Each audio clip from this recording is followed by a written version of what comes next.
that you won't do, 'cause you know that you're just mine. I'm alive this evening. It was love at first sight.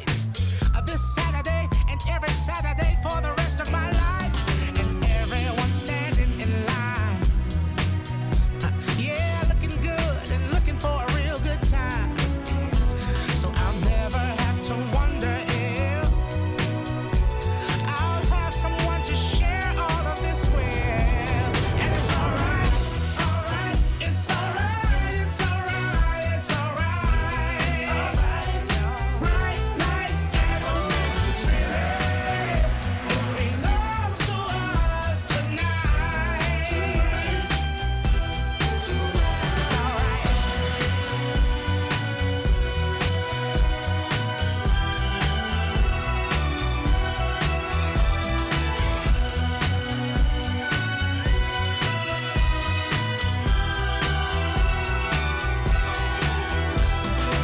Yes, I need everybody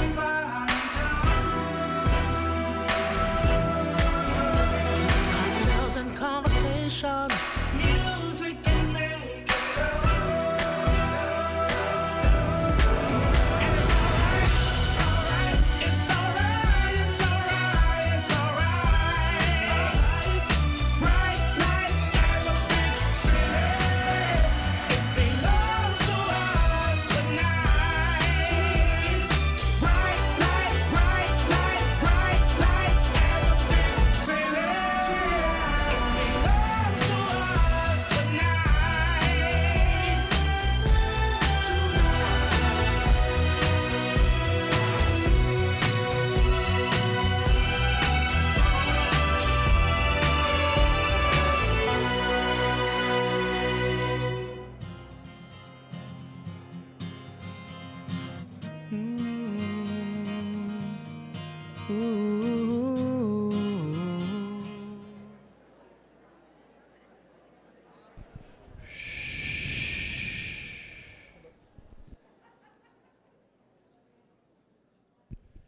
Ladies and gentlemen, welcome to tonight's UJA campaign celebration.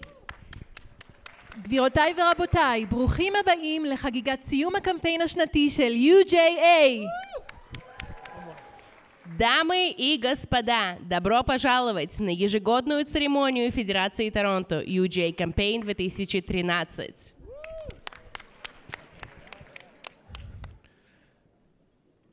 Ladies and gentlemen, UJA's J-Roots is a unique supplementary Jewish school serving the educational, cultural, and spiritual needs of Jewish, Russian, Israeli secular families across the GTA.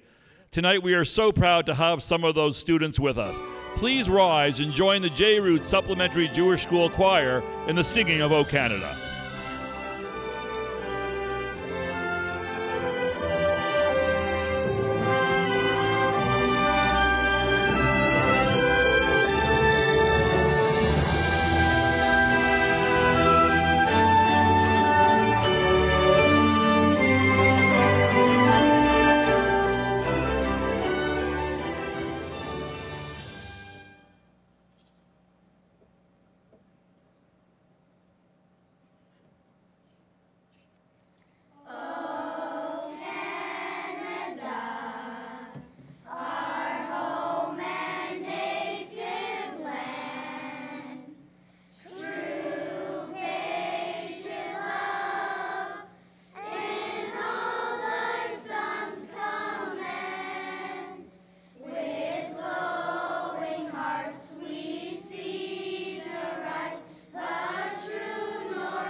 Ladies and gentlemen, please welcome the chair of the UJA Federation Board, Mr. Richard Venn.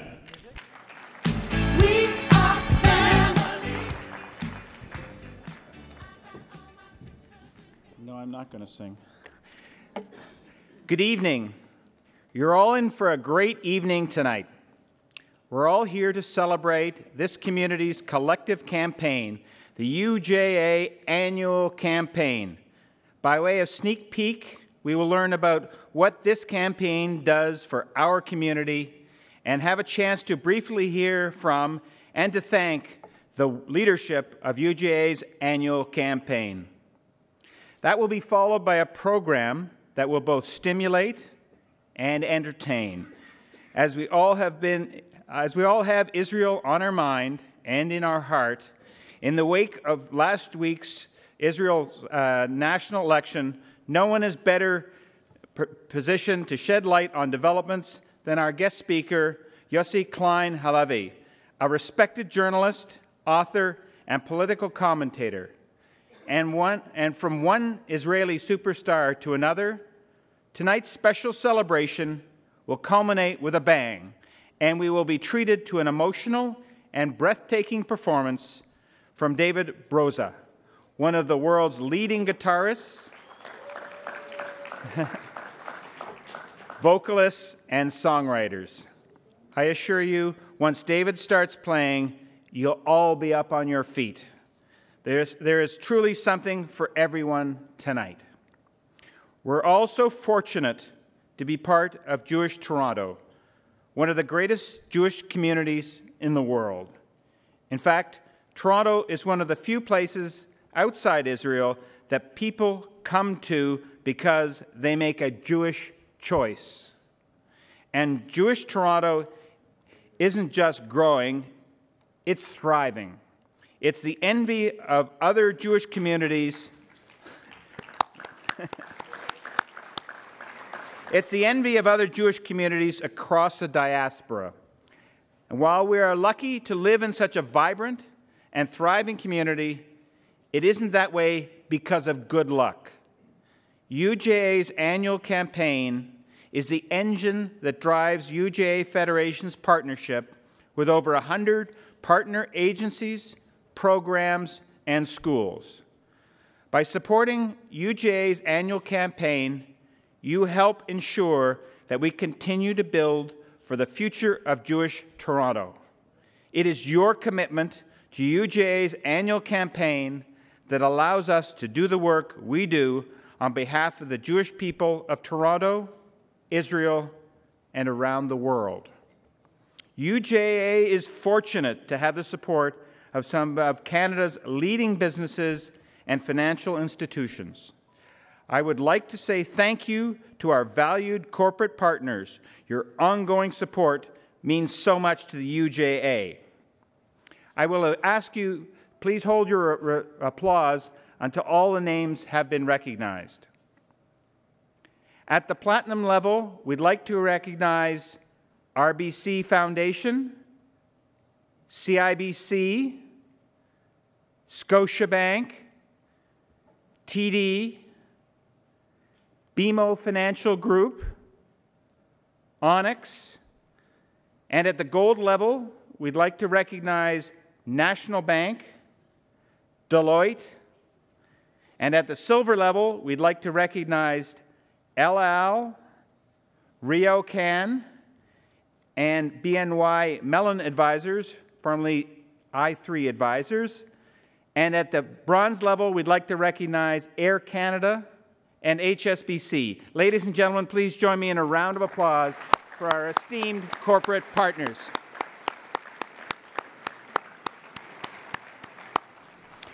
As chair of UJA Federation, I want to personally thank the campaign chairs, Serena Kashitsky and Bruce Lieboff, and chair of Women's Philanthropy, Lori Sheff, for their magnificent examples of Jewish community leadership.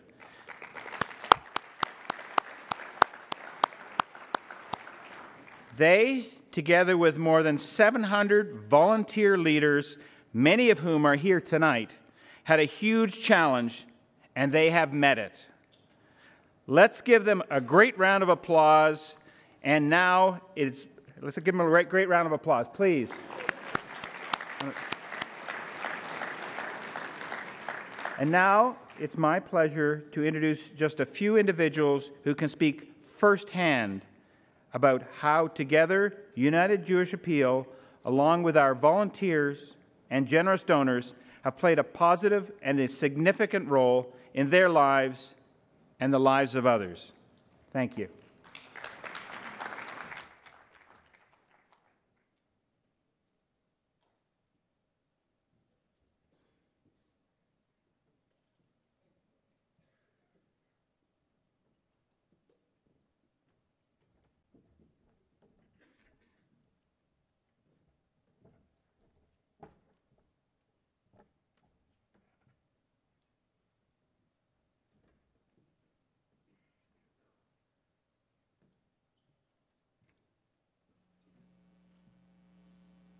My name is Sarit Cohen, and Jewish Summer Camp has been a part of my life since I was 8 years old.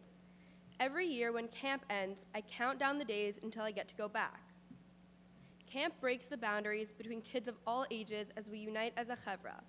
My closest friends are the ones I met at camp, and we have a bond that strengthens every summer. For many kids, Jewish camp is their Jewish experience and where they develop their Jewish identity. Every aspect of camp, from being surrounded by Jewish campers and staff, building a bond with the shlichim, to Havdalah, instills in me and every other camper a connection to Judaism and Israel. Throughout projects like Top Bunk, UJA makes it possible for every Jewish kid to have a Jewish camp experience, which is truly life-changing. The first Shabbat at camp every summer is incredible. I can never believe that I'm finally back singing Shirah in the Chadar Ochel and dancing Rikud on the beach. And the last Shabbat is the final moment of the summer when we all eat, sing, and dance together as we try and hold on to every last moment. My worst day at camp is better than my best day in the city because going to camp is like coming home.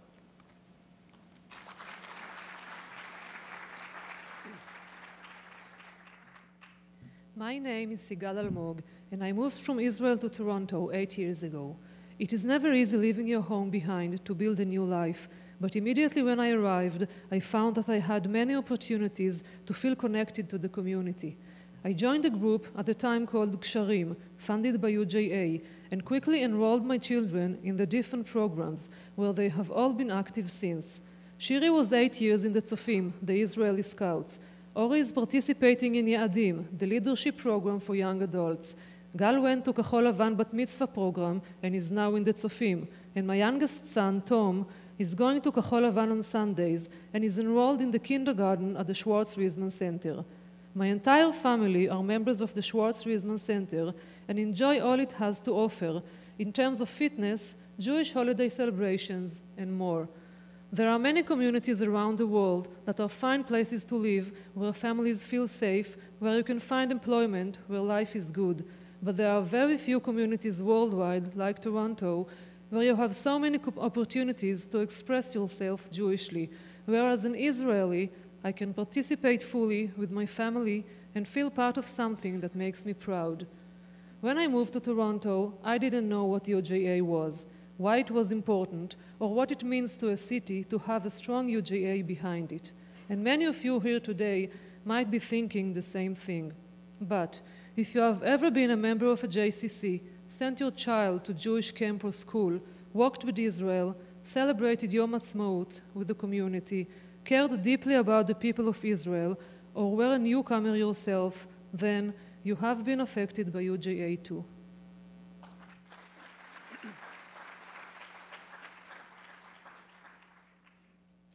Hello, my name is Adir Kraftman.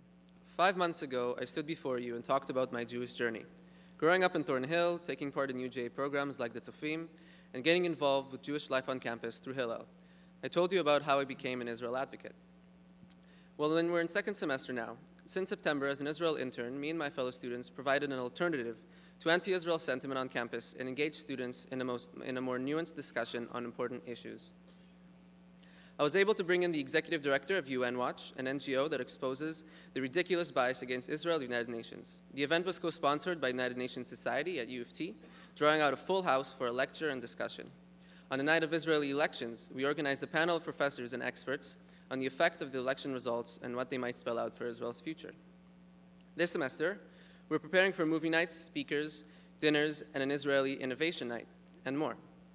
But Israel engagement for me is not just about big events. It includes simply reaching out to classmates and talking to people. The programs offered by Hillel, UJA, and UJA to students like myself are essential in turning a deep passion for Israel into action on campus, the source of tomorrow's leaders. I will be graduating this year, but I know that through programs like Hillel's Pisgah and Israel internships, my younger peers will continue to share the truth and the beauty of Israel. Thank you.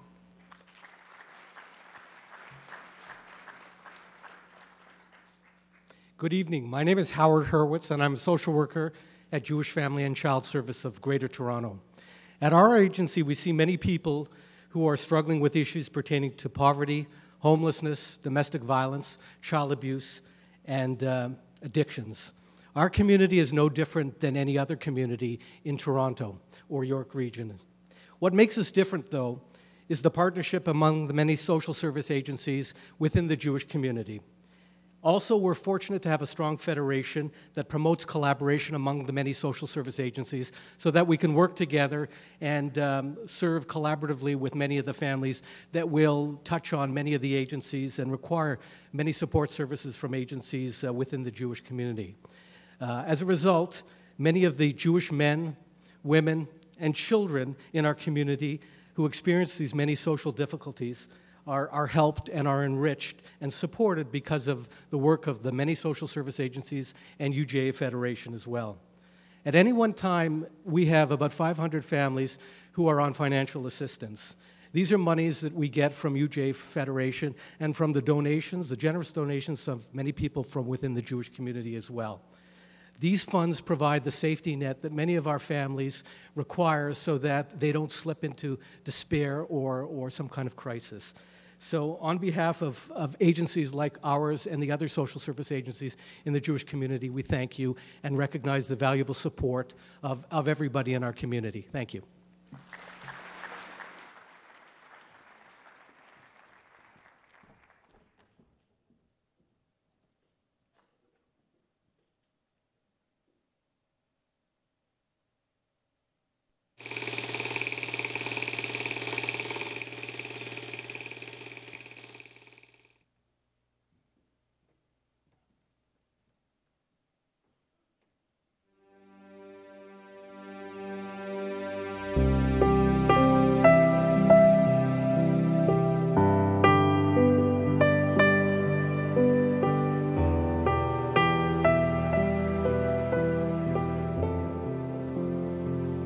Throughout our lives, we have been witness to some of life's most defining moments.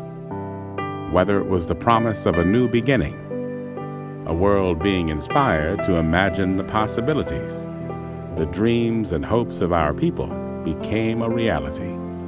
We looked to the stars and believed in the impossible. We stood up for those who couldn't stand up for themselves. We watched with a great sense of hope, and we saw a promise fulfilled. We remember always leading the world, so we are there for the people of Israel. And overnight, the world around us changed.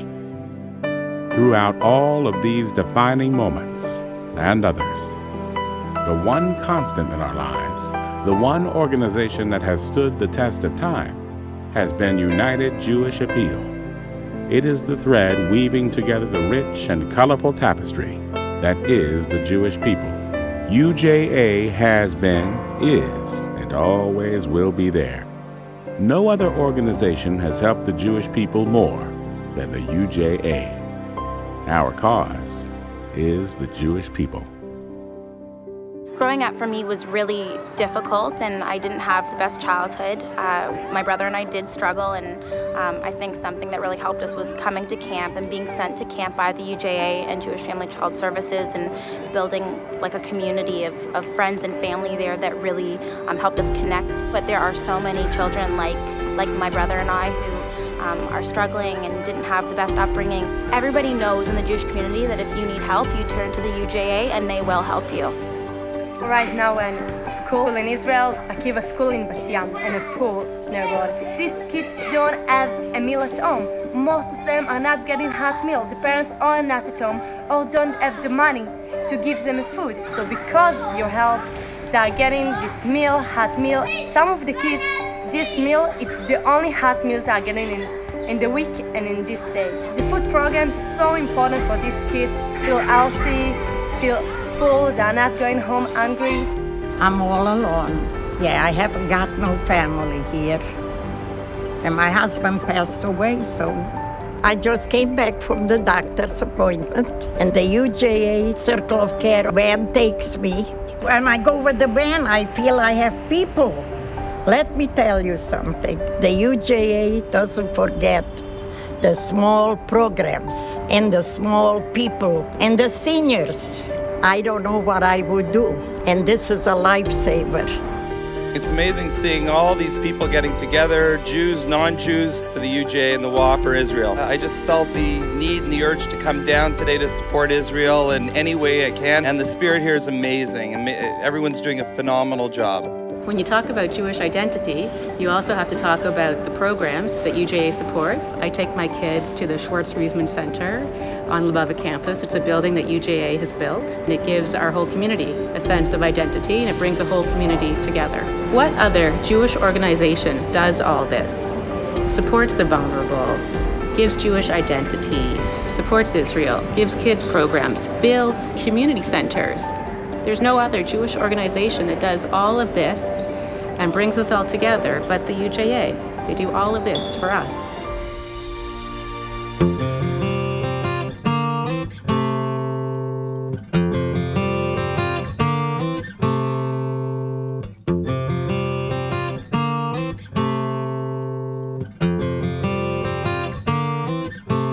If you are hurt, I feel the pain. And if you fall, we all must rise again. I'll be the light that helps you see. I'll be the wings that set you free. The promise and the hope that never ends. Keep the fire burning. Be the beacon in the dark. Keep the fire burning. You can be the hand that warms the heart. You know their face, but not their names. Yet in the coldness of the night they feel the pain. They are the old, they are the young. They are our daughters and our sons, forever linked in one eternal chain. Keep the fire burning. Be the beacon in the dark. Keep the fire burning. Be the beacon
Although we're in the middle of another Toronto winter, it's never too early to think about UJA's Walk with Israel.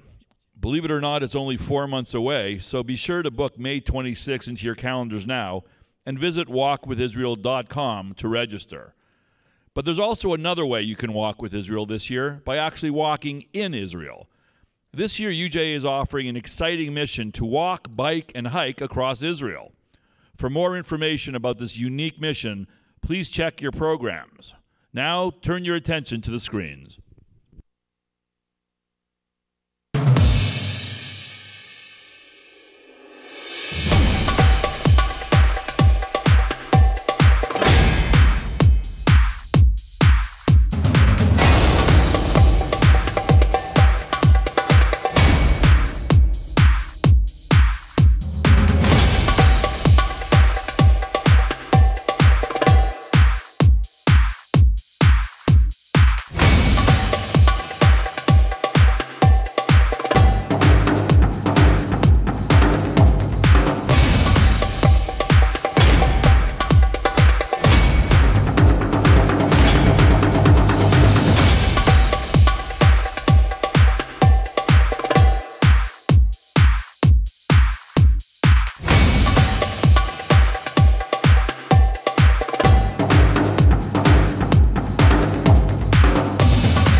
Ladies and gentlemen, as you know, one of the priorities of UJA is to inspire our community's next generation of Jewish leaders while infusing them with a proud Jewish identity.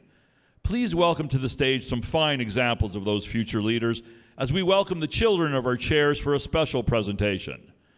Please welcome to the stage Lori Sheff's son, Thomas Cole, Serena Krashitsky's son, Yadin, and proof personified that good things come in threes. Please welcome Bruce Lieboff's daughters, Danielle, Rachel, and Stephanie.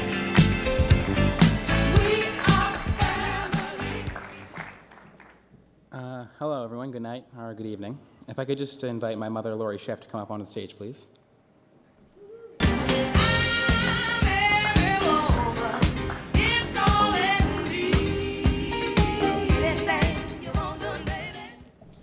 My name is Thomas Cole, and I am one of Lori's 3 boys. I'm here to speak on behalf of my brothers Matthew and Ezra, who couldn't make it tonight. Ma, throughout this past year, I have seen you more involved in Jewish life than I ever thought possible. Every time I asked you what you're doing, you'd say, "You're saving the Jewish world." I speak to you on behalf of the entire family when I say we are all so proud of the work you've been doing with the community. And despite all of your meetings, you've managed to stay more than involved in our family life. Basically what I'm saying is that you're the best person ever. Thanks, Ma. We love you.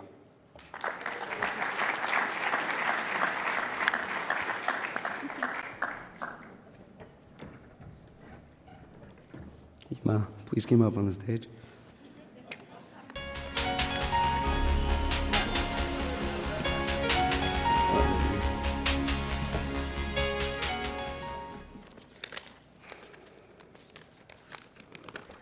For those of you who don't know me, my name is Yadin Kashitsky, and I currently live in Israel.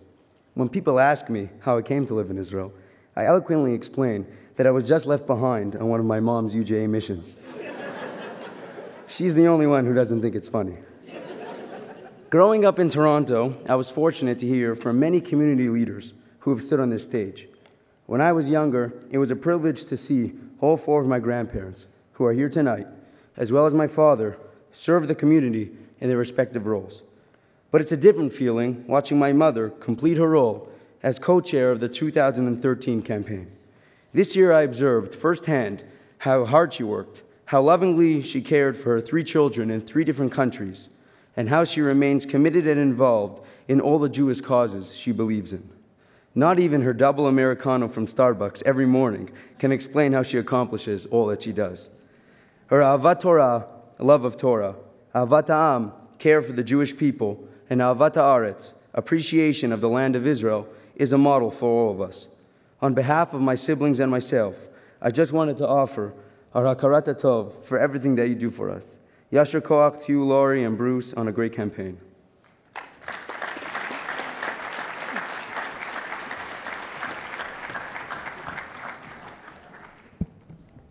Dad, could you please come up?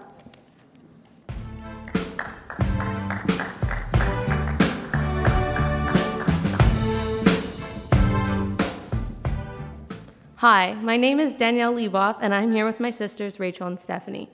Our dad has been a strong example for us and has taught us important Jewish values. We are proud to see our dad's unwavering dedication to the community and to helping others. Our dad's commitment to UJA has improved the lives of many people here in Toronto, in Israel, and around the world. We have learned so much about UJA this year and are proud of what he and all the volunteers have accomplished. Our dad has shown us that actions speak louder than words, and to know that he has given so much of his time is inspirational to me. Although he has been to so many UJA meetings this year and we missed him, we understand because what he was doing was so important.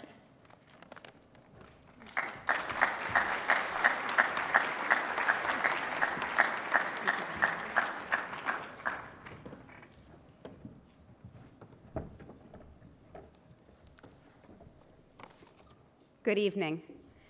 It's hard to believe how fast Campaign 2013 has flown by.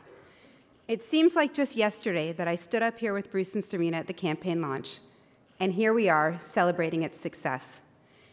It has truly been an honor and a privilege to have chaired women's philanthropy this year, one I could not have managed without the support, encouragement, and understanding of my family. Having my son Thomas share the stage with me tonight is an added pleasure. Bruce and Serena, working with both of you has been a wonderful experience and has ensured that my year as chair of Women's Philanthropy exceeded all of my expectations. Your commitment, leadership, and friendship throughout this campaign made my job easier, and I will always treasure this time we spent together this year.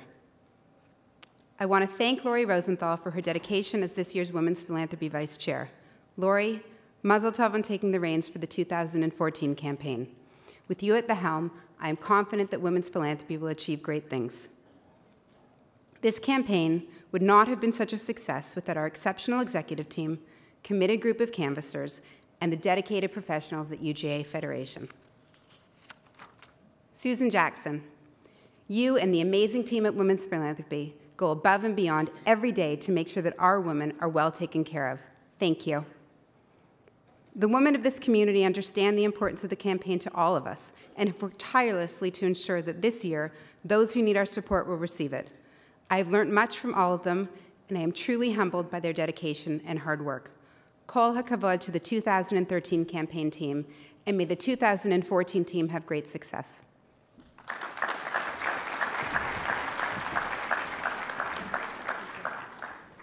Laurie, on behalf of Bruce and myself, we want to thank you. You have proven once again that women donors in our community are a formidable force.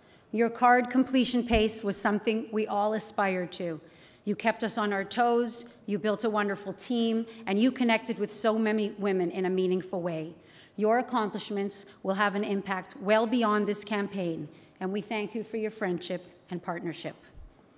Bruce and I also want to thank Avi Bogler and Allison Himmel, our chairs of campaign operations, both of whom went above and beyond with their tireless efforts, shuttling between all our cabinet and division programs and keeping up with all the canvassers to ensure the best possible results.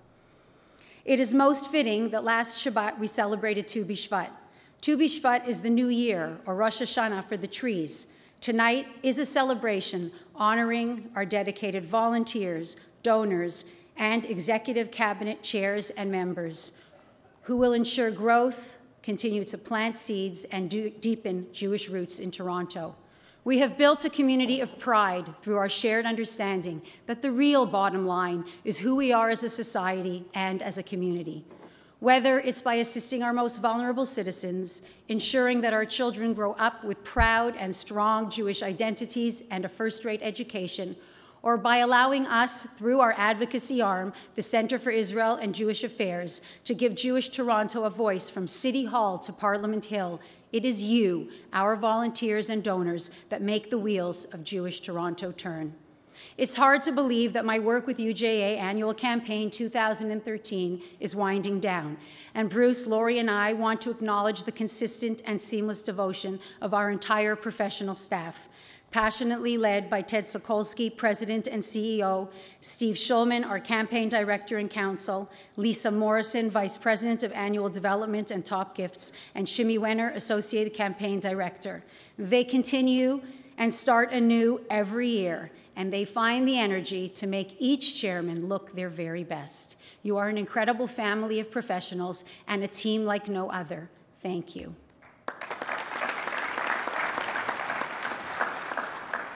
On a quick personal note, thank you to my entire family for their unwavering support, for proofreading my notes and my emails, and for enabling me to have the privilege and honor of co-chairing the campaign. Thank you to David, my cheerleader, and a special thank you to my mom for keeping up with all our canvassing demands. She never said no. No is just not a word in her lexicon. I wasn't sure I could properly communicate my appreciation for Bruce through a traditional gesture of gratitude, so I decided to phrase it in the only language he truly understands. Thank you for joining the 2013 Bruce Lieboff Campaign Earnings Conference Call. In 2013, Bruce not only beat his own campaign guidance outlined in Q4 2011 when I joined him to lead the campaign, but he exceeded UJA consensus expectations that climbed with each passing quarter. With the support of an activist shareholder, his wife Leanne, Bruce made 2013 a value creation year by leveraging his true Jewish passion with relentless new leadership trends throughout his chairmanship. His integrity, his honesty, and true Jewish neshama are evident not only in the parent company, but in his 3 spinouts, Rachel, Danielle, and Stephanie, perhaps without the type A personality he and his pet Project Quincy share. As he likes to say, he went hostile in convincing me to join the campaign, but the merger of our personalities has hopefully resulted in special dividends, though perhaps not as remarkable as the special Gluskin Chef dividend announced last week. My forward-looking projection is that the Toronto and the global Jewish community have a very strong performance potential under Bruce's future leadership. And Bruce, in a language I understand, Toda Rabba, and I wish you continued Hatzlacha Rabba and Nachat from all your noble deeds.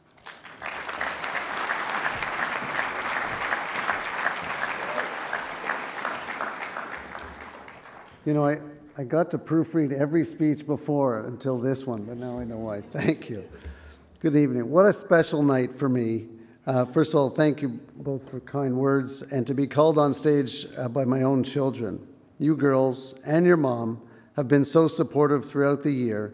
You participated in telethons, sell-a-thons, and you came to more events than I can recount. Sometimes that was only so we could eat dinner together. We hope you remember this year as one where we acted together, L'Dor Vador, as part of an unbroken chain of caring for one another, just as our people have done for over 5,700 years, and UJA has done for almost a century. The thing that enabled me to maintain my focus and drive on the campaign over the past year, despite the crazy hours and the terrible pay, is my passionate belief in the core values that UJA stands for and what our federation continues to accomplish for the Jewish people. This year has been very inspiring for me and reinforced how critically important UJA is and how we transform the lives of so many people. It was my pleasure to work with Serena and Lori. You don't get to pick your co-chairs, but what can I say? I was dealt a winning team over a year ago, and we never looked back. I must also say I'm both honored and humbled to have been given the opportunity and the responsibility of chairing the campaign for this great community. Serena, mine's not as funny. It's been a true privilege working with you. I don't know how to encapsulate a full year other than to say You are a further credit to your family's already stellar name, and I can pay no higher tribute. Thank you.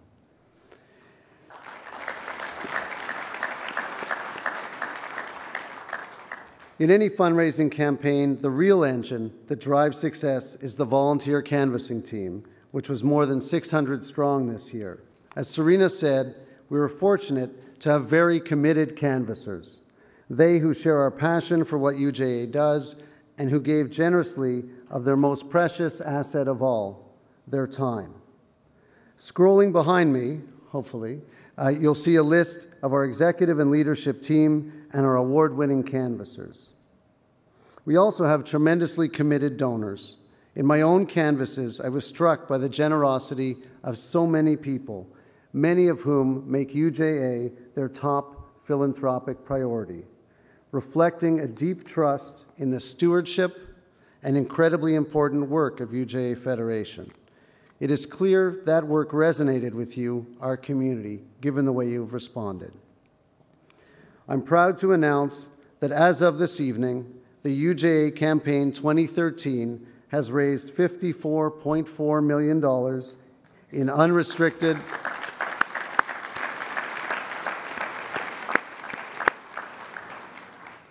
raised $54.4 million in unrestricted gifts to the annual campaign from over 16,700 gifts. We look forward to that phenomenal total continuing to rise as gifts come in over the coming weeks and months. We thank all of you who've contributed to UJA's 2013 annual campaign, and for those of you who've yet to do so, I assure you, it's not too late. We need to bring in every gift possible to ensure that we achieve our ultimate goal of being able to sustain our world-leading Jewish community and make the difference we do for the Jewish people. And now it's time for us to pass the torch to our incoming leaders for 2014. Let me say before I do so that I'm confident that with this team of committed and talented individuals at the helm, next year's UJA campaign and the fate of Jewish Toronto are in excellent hands. Serena, Lori, and I wish them great success, and we hope that they enjoy the experience as much as we did. The incoming chairs of UJA Annual Campaign 2014 are Stephen Diamond and Lisa Draper, and Chair of Women's Philanthropy, Lori Rosenthal. Would the three of you please stand?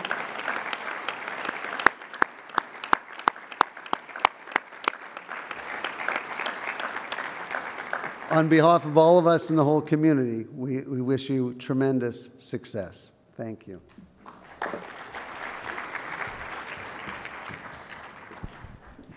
Please welcome the chair of UJA Campaign Operations, along with Allison Himmel, Mr. Avi Bogler.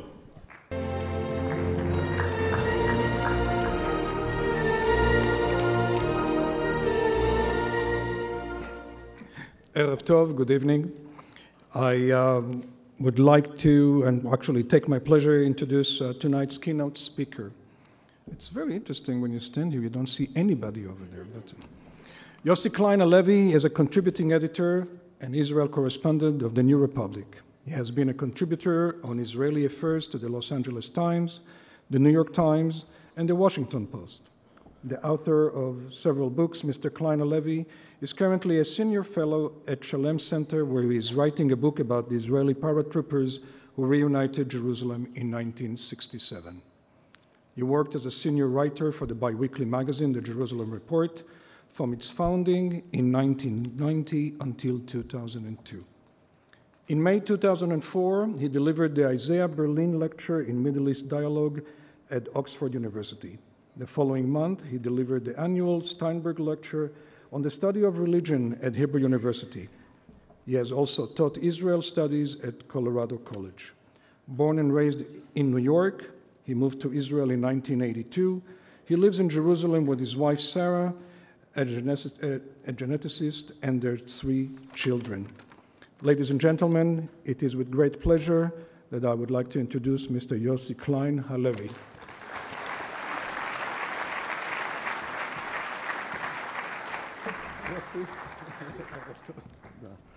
Thank you, good evening. And Avi, it was mostly right, There were a couple of points that I would need to correct. The first is I'm a fellow at the Shalom Hartman Institute in Jerusalem.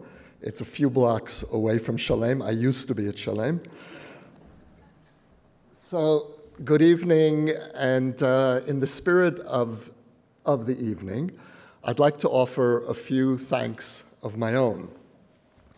First of all, thank you to the government of Canada, and I speak as an Israeli citizen who looks around at the international community and feels increasingly lonely. And when we look toward Canada, we see a lone, bright spot. And I don't think it's an exaggeration to say that the government of Prime Minister Harper is Israel's best friend in the world today.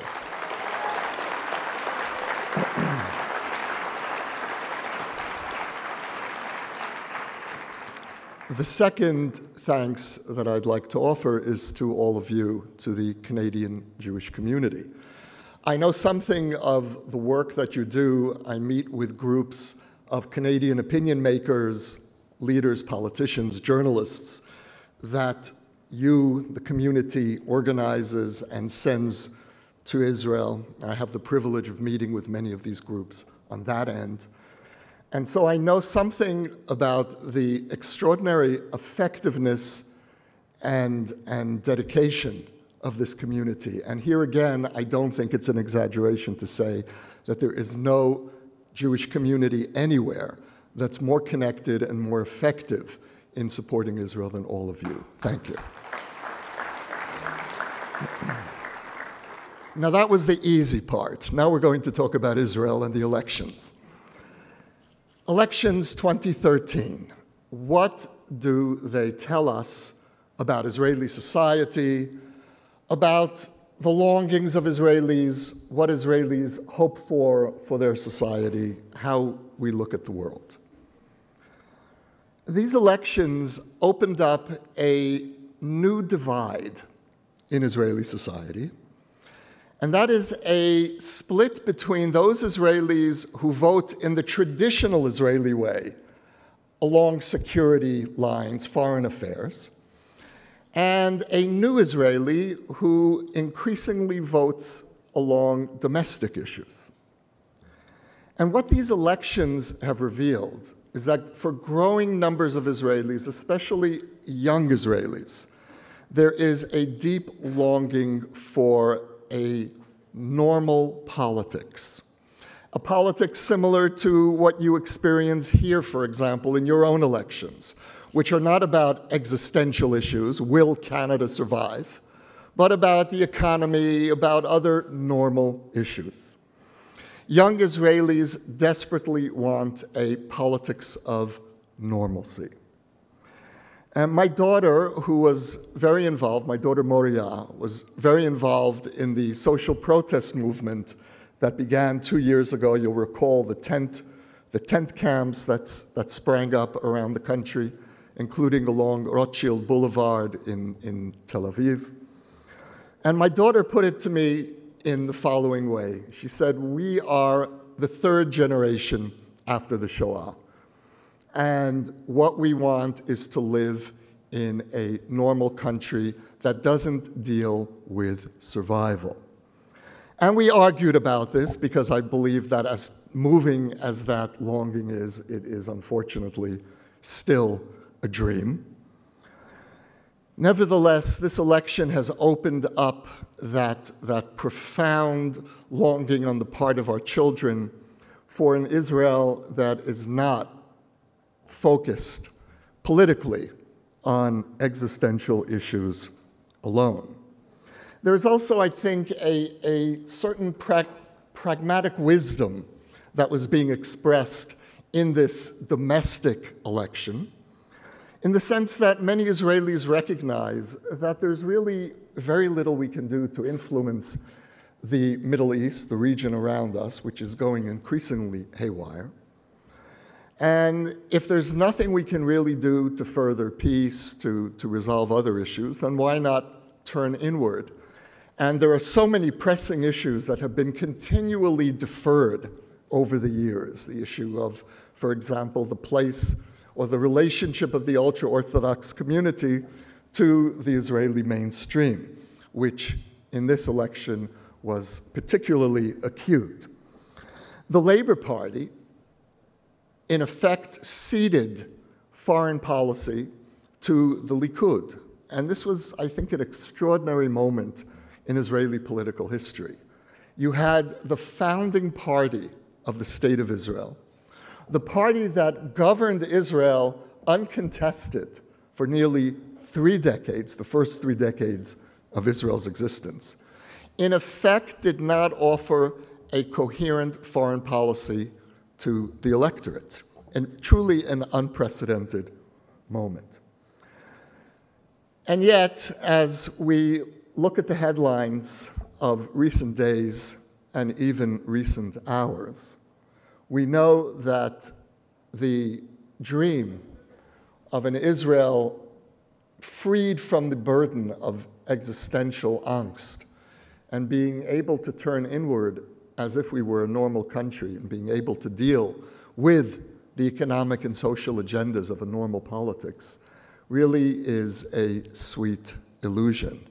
And I mentioned a moment ago the news of recent hours. I don't know how many of you have heard the latest news, but apparently, and Israel has offered no comment, but foreign news reports indicate that Israeli planes attacked a Syrian military base of some undefined sort a few hours ago.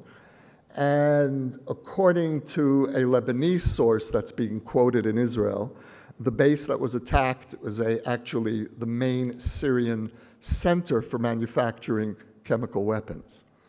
So we are living really on the edge of a volcano. The next outbreak, God forbid, of hostilities can come from almost any direction along Israel's borders. This is, as we know, perhaps the year of decision regarding a nuclear Iran. Syria is imploding. There was an interview a couple of days ago with the Israeli commander of the Northern Front, who said the following: the optimists in the army believe that we have several months before we'll need to actively intervene in the Syrian conflict and prevent chemical weapons from falling into the hands of Hezbollah. The pessimists believe that we have only a few weeks. What we saw happening today may be the beginning of that unfolding. Egypt, once our most secure border, is now in a state of perhaps unraveling. The commander of the Egyptian army said yesterday that the Egyptian state is in danger of collapse. Along with the danger of the collapse of the Egyptian state is the only successful land for peace agreement that we have ever signed in the Middle East. And for all of its inadequacies, our peace with Egypt held and gave us the promise of eventual normalization of our relations with our neighbors. And now that agreement, too, may be unraveling. The sense that many of us have in Israel is of perhaps the comparison that one can make is with May 1967, but in a more subtle way. Those of you who will remember May 1967, I came of age as a teenager in my relationship with Israel in those terrible days of uncertainty in May 1967, just before the Six-Day War. Those of you who likewise came of age at that time will recall the sense of imminent threat. Today, the feeling in Israel is something more protracted. There's a sense of May 1967, but happening not in a matter of weeks or days as we experienced it in May 1967, but unfolding over the last years, and perhaps coming to some sort of culmination in terms of Iran. Now, these elections were notable in several ways. One, and this is truly an unprecedented political moment in Israel, there was in effect only one candidate for prime minister. Now, we have dozens of parties, and it's an extraordinary experience to walk into an Israeli polling booth, and which is decidedly low-tech. It's all these little pieces of paper with names of parties and candidates. And to see all of these dozens of parties laid out, most of which, of course, don't even cross the threshold and get into the Knesset, and to realize, as we did in this election, that there was in effect only one candidate for prime minister, and that was Netanyahu. And the reason I think that Netanyahu was universally recognized as the only real candidate for prime minister, even by his opponents, is because Netanyahu was the one leader who insisted that these elections are not about domestic change, but about Iran and Hezbollah and Hamas and Syria and Egypt.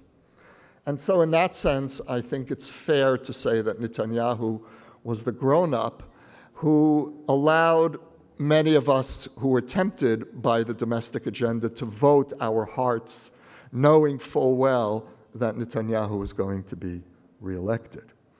These elections were notable as well in that the center of Israeli politics reemerged.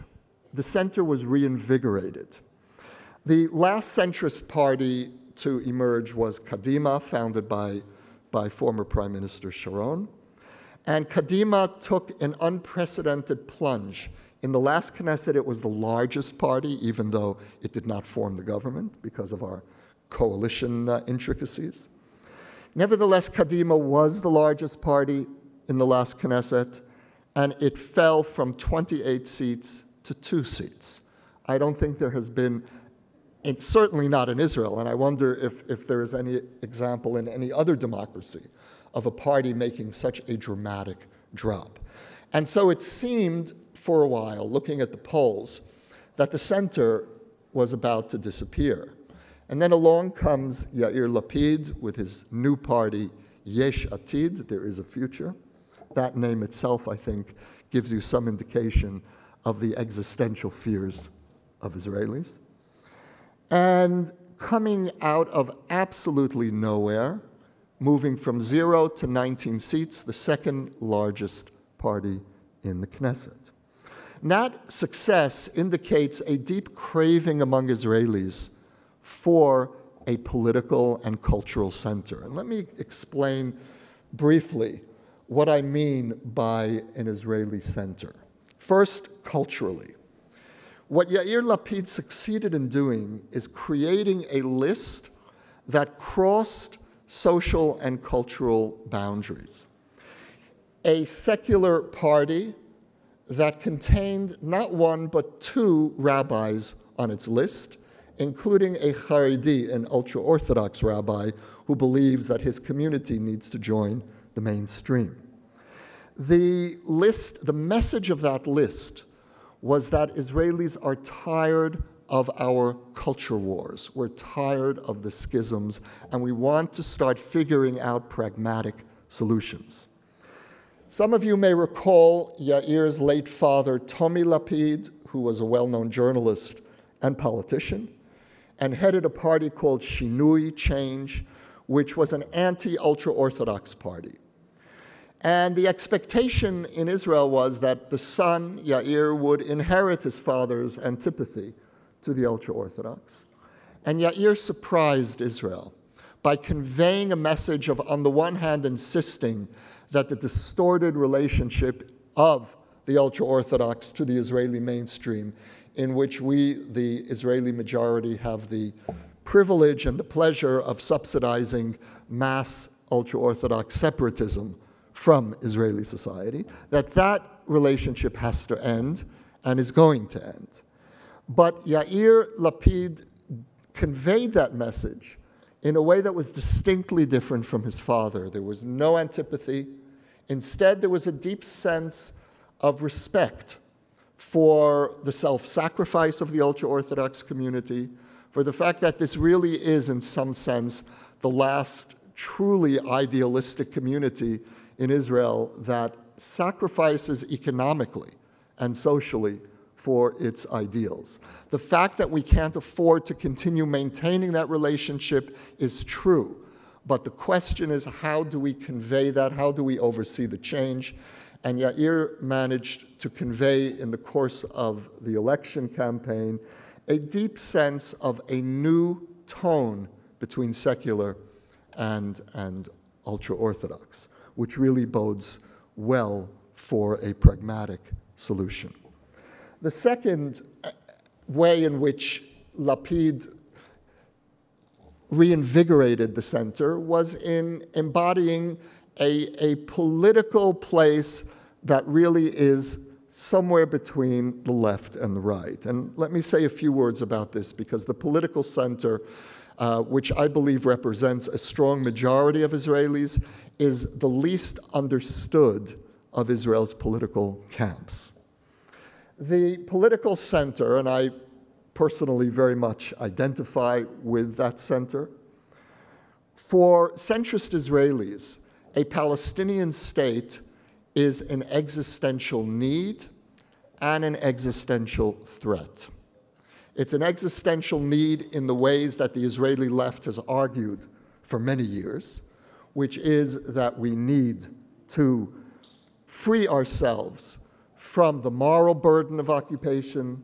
We need to free ourselves from the danger to a Jewish and democratic state resulting in the demographic threat. And we need to substantially change Israel's diplomatic posture. So in all those ways, the Israeli left won the argument in terms of a majority of Israelis, and every poll over the last decade or so confirms that if there were a real chance for peace, upwards of 70% of Israelis would be prepared to make deep and painful territorial concessions. At the same time, centrist Israelis have internalized the argument of the Israeli right, which is that, at least for the foreseeable future, no amount of territorial concessions will actually earn us real peace and legitimacy. And so, creating a Palestinian state under those conditions would be an existential threat to Israel. And so, centrist Israelis, and again, I believe I'm speaking about a clear majority of the population, are Israelis who want to be doves, but reality forces them to be hawks. I was speaking with a foreign journalist recently who was covering the elections, and he said, why isn't there a debate about the peace process? I mean, he was deeply perplexed by the tenor, the nature of the Israeli election campaign. And my response was, for most Israelis, the issue has become, in effect, resolved. If we had a real partner for peace, we would make the concessions. In the absence of a credible partner for peace, we're not going to beat our breasts in recrimination, and we will move on with our collective and individual lives. These elections also opened up a new question, and that is the future of the Israeli right. I would go so far as to say there is today a struggle for the soul of the Israeli right.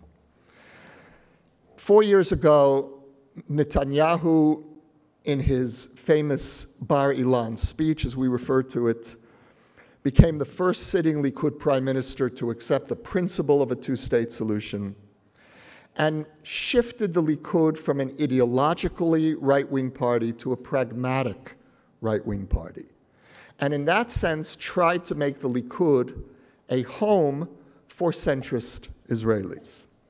What we saw happening in recent months in the Likud was a revolt of the old ideological Likud against pragmatic Likud, a reassertion of the old ideology of the complete land of Israel, regardless of whether there would be a chance for peace or not. And in that sense, this new Likud, or the old Likud reemerging, is very much out of step with this centrist majority. The hard right makes the same mistake that the hard left makes, and that is that it ends up sabotaging its own most cherished goal. When the hard right relates to power, to Israeli power, it tends to see power in a one-dimensional light. Power is the ability to project military power, to build settlements, to project Israeli power on the ground. The hard right tends to ignore other elements of power: the question of Israel's diplomatic standing, the economic viability, the economic vitality of Israel. All of these issues, which Netanyahu, I believe, is keenly aware of in his own calculations of power, tend to become reduced to that one-dimensional idea of projecting Israeli power. The hard left makes a similar mistake in an opposite way. Its goal, of course, is peace with the Arab world, but by projecting weakness, by excessive concessions that aren't reciprocated, by failing to call into account the failures of the Palestinian side, by failing to hold the Palestinians accountable for their violations of the spirit of the Oslo process, the hard left, in effect, defers peace because it encourages Palestinian intransigence. And so we have this strange anomaly in which hard left and hard right, both in their one-dimensional approaches to either power or concessions to peace, end up sabotaging, undermining their own most cherished goals. So what is it then that Israelis want? What is Israel 2013 aspiring for? The first longing, I would say, is for a sense of balance in our politics, in our society. In a recent poll, over 80% of Israelis wanted to see a substantial reduction in government spending in the settlements. Most Israelis support the retention of settlement blocks. Most Israelis would support, I believe, would support continued building in the areas we define as settlement blocks. Certainly in East Jerusalem, that is not an issue to be debated. At the same time, my sense is that a majority of Israelis would quietly accept and perhaps even be grateful for another settlement freeze outside of the blocks, as Netanyahu did a few years ago. And so what Israelis really want is to see some sense of political moderation. And again, I'm speaking about what I believe to be the majority, the center of the country. What Israelis want as well is realism. We want realism among our leaders. During the campaign, Netanyahu made what I believe was one of his most effective statements when he said that if we were to create a Palestinian state today, Hamas would very likely take it over tomorrow or the next day. And that statement deeply resonated for Israeli voters. Israelis want change. And in that sense, this is a truly remarkable Knesset. 50 new Knesset members out of 120. We haven't had that many new Knesset members since the first Knesset in 1949 when they were all new. So this Knesset is putting to rest the old Israeli lament of where is the new leadership going to come from. The new leadership is here.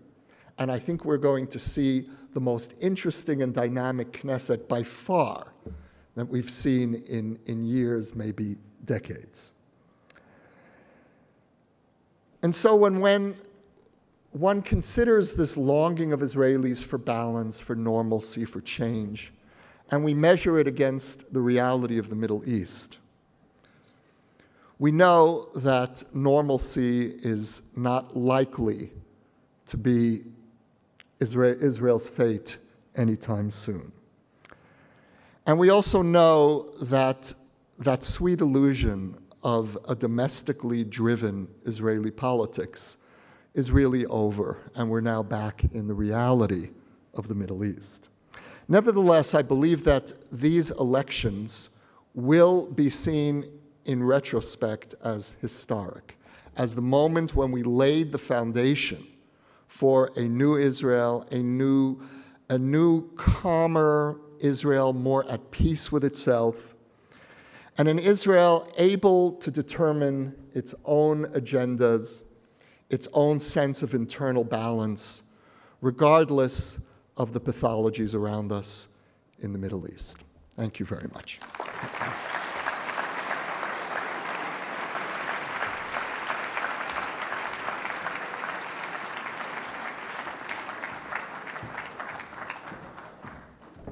Please come back. Hi, I'm Allison Himmel, co-chair of campaign operations. Mr. Klein Halevi, on behalf of United Jewish Appeal of Greater Toronto and everyone in attendance tonight, I would like to thank you so much for speaking and providing us your keen and thoughtful insights and bringing clarity to a very complicated picture. You have given us much to consider and discuss. Please accept this small token of our appreciation. We are so fortunate to have had you here with us tonight. Thank you. I did it. I'd also like to take this opportunity to once again thank everyone for joining us tonight, and I'd especially like to thank those that have helped to make the 2013 campaign such a big success. Bruce, Serena, Lori, our 2013 campaign leadership team, the UJA professionals, tonight's award winners, our almost 700 canvassers, and countless donors. You've made it all possible, and it has been my pleasure to work alongside of you. Thank you.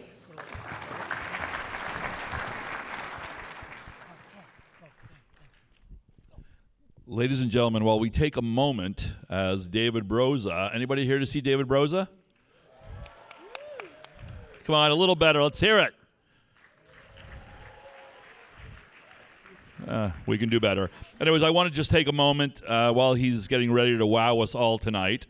I wanted to mention a special UJA event taking place at the Royal Ontario Museum this Saturday night. Thank you. It is not a night at the museum. It is UJA's Impact Toronto, which is comprised of adults between 25 and 45. Impact is presenting Together 2013, an evening of fun, schmoozing, great food, great drink, greater music, featuring Cardinal Official, and I'm sure I pronounced that wrong, but that's fine, and the Aeon Clark Band.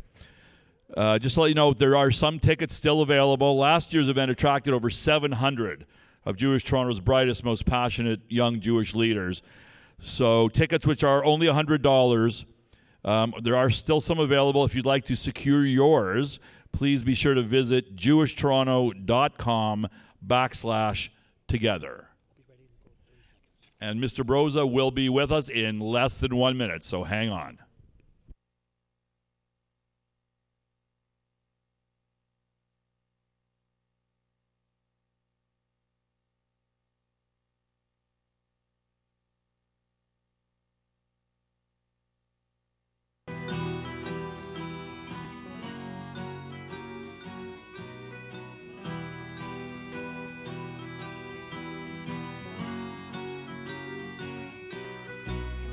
שם בתוך מיטה, מול קיר ענק כחול, קר וזול, לפעמים אתה נאנח בלי קול, ובכל זאת, אמא שם שומרת גם כשאתה גדול, מחליפה לך בגדים, אומרת שאתה מלך הגברים, בשבילה אתה יכול להיות מה שבא לך לראש, מלך החיות או מלך ההרים, אם תטפס אישה קום תהיה כל מה שבא לך, כי בשבילה אתה תמיד מלך העולם.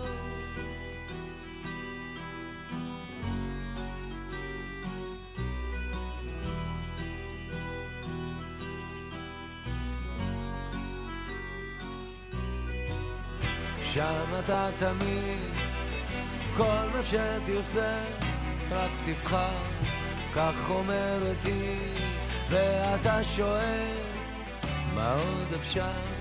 מה שלא הייתי בטח לא אהיה, מחליפה לך בגדים, אומרת שאתה מלך הגברים, בשבילה אתה יכול להיות מה שבא לך לרוב, למשל מלך החיות או מלך ההרים, אם תטפס אישה קום תהיה כל מה שבא לך, כי בשבילה אתה תמיד מלך העולם, בשבילה אתה מלך השירים, בשבילה אתה יכול להיות מה שבא לך לרוב, למשל מלך החיות או מלך ההרים, אם תטפס אישה קום תהיה כל מה שבא לך, כי בשבילה אתה תמיד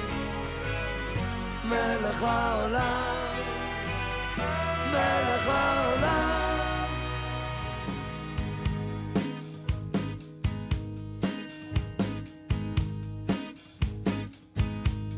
שלום לך דודי,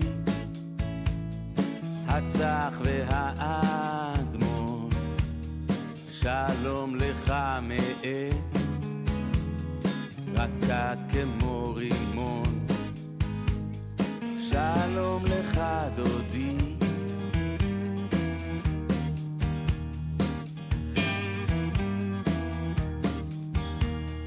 לקראת אחותך רוס, צנע להושיע,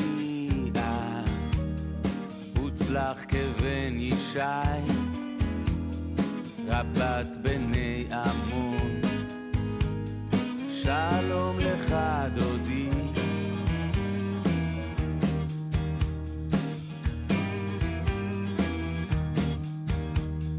מלאך יפהפייה, כי תעוררי אהבה, וצלצלי קולך.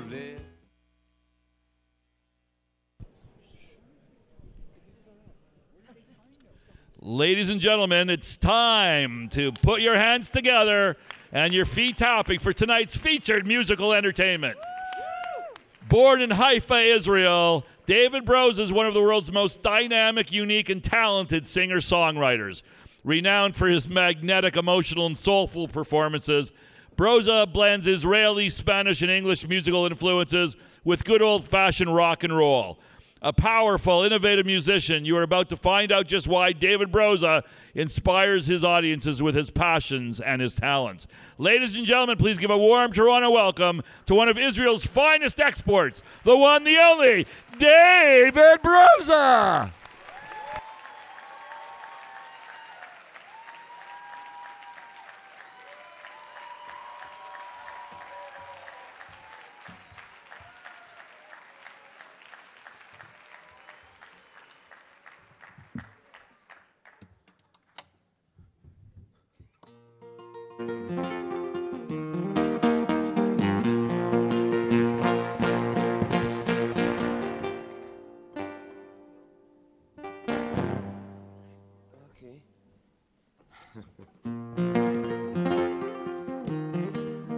ערב טוב, שלום, hello Toronto.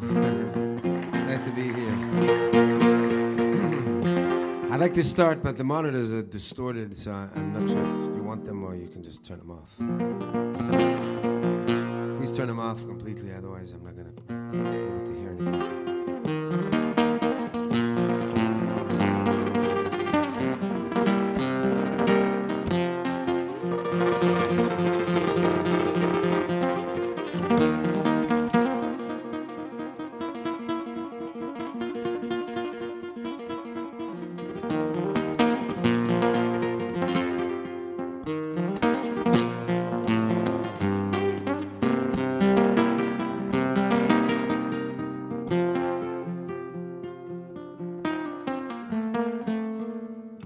היום דועך שקיעה נדלקת, אני הולך מאוד בשקט, החול אדום הרוח תכלת, מחק היום שמשון נופלת, הים לשמאל, העיר מנגד, אוויר כחול, הורג לי בגד, מה יש לי עוד, מה עוד היה לי, מותר להיות סנטימנטלי,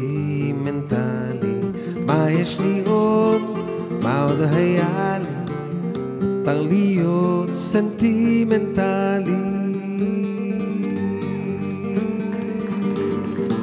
מותר לומר למוח חרף, גם מה מחר ימות בערב, גם מה מחר ישכב לנוח, מבלי שכר כגר שכוח, ומה שכאן רתח בקצב, נהיה קטן על סף העצב, ויום ידעך ועיר מנגד, ואיש קטן ילך בשקט, או לה לה לה לה לה לה לה לה לה לה לה, או לה לה לה לה לה, מה יש לי עוד, מה עוד היה לי, מותר להיות סנטימנטלי, מה יש לי עוד, מה עוד היה לי, מותר להיות סנטימנטלי, מה יש לי עוד, מה עוד היה לי, מותר להיות סנטימנטלי, מה יש לי עוד, מה עוד היה לי, מותר להיות סנטימנטלי.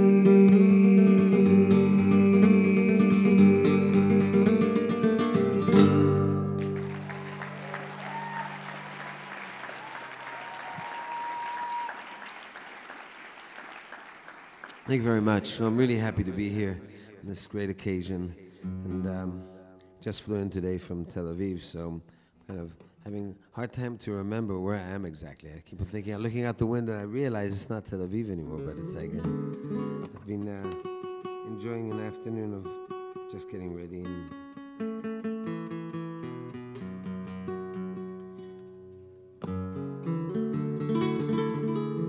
Well, I'll do a bunch of songs from different albums of mine. I started with a poem by Natan Alterman, one of Israel's greatest poets. He was portraying the sunset on the Tel Aviv beach. This was from my first album.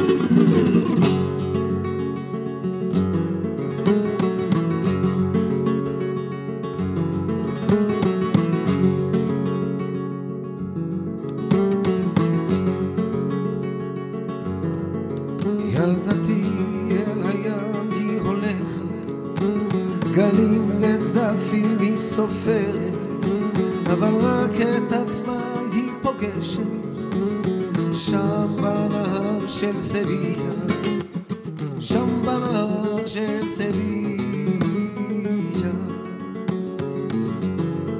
בין שיחי ההרדוף מביטה היא, 5 סירות ים פתוח, משות המושט אל המים, מפרש שנפרס אל הרוח, מפרש שנפרס אל הרוח,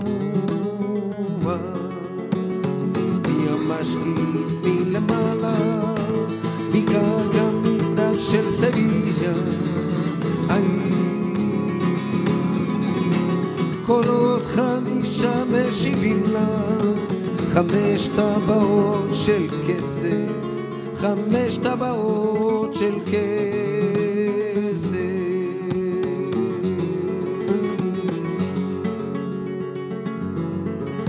הציל הרקיע נפרס לו על הנהר הרוגע, באוויר הנקי הוורוד 5 טבעות תרחפנה, 5 טבעות תרחפנה.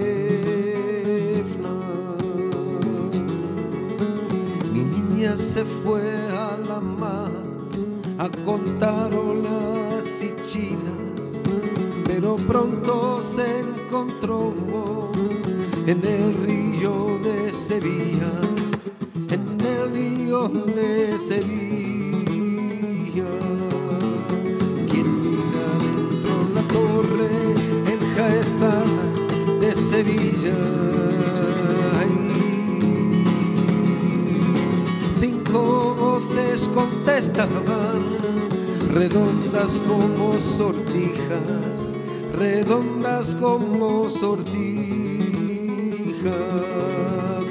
Ya mashki mala, gaga migdal shel Sevilla. Ay, ay.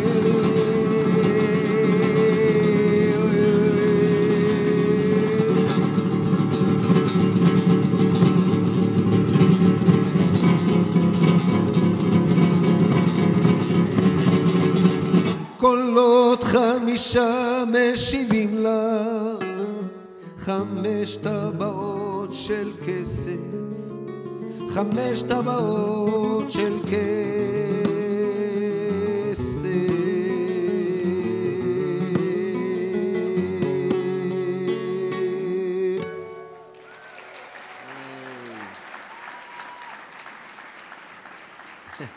Thank you. I'm going to translate some of the songs in case I haven't just assumed it's about love or something, you know. So, this next song is a poem.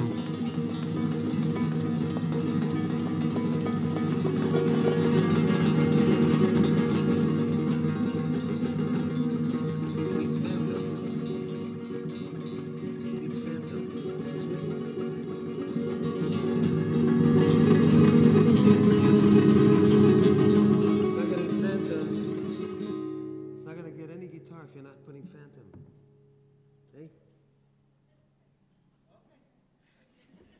Okay, I guess she's going to the suburbs.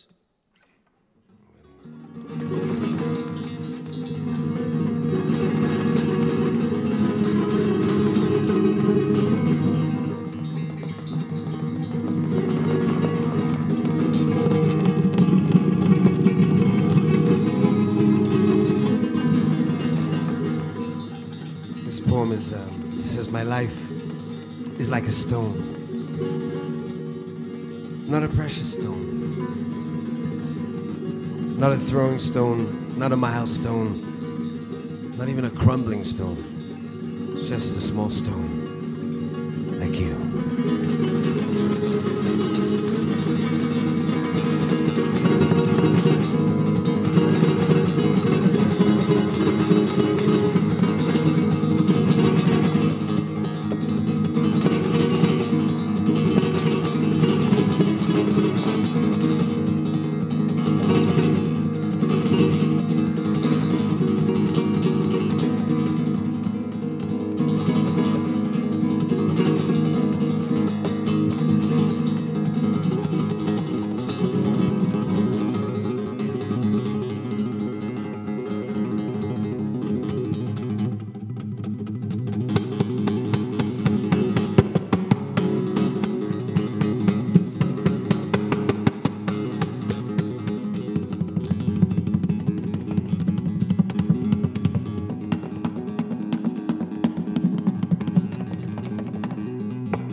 חיי הם אבן, כמו אבן, אבן הם חיי.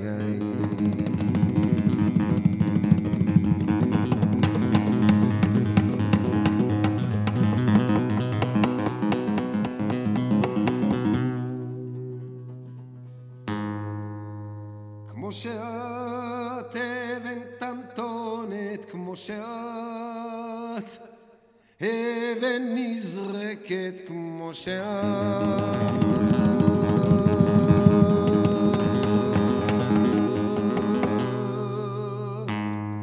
כמו שאת, זמר של הלך כמו שאת, אבן של דרך כמו שאת.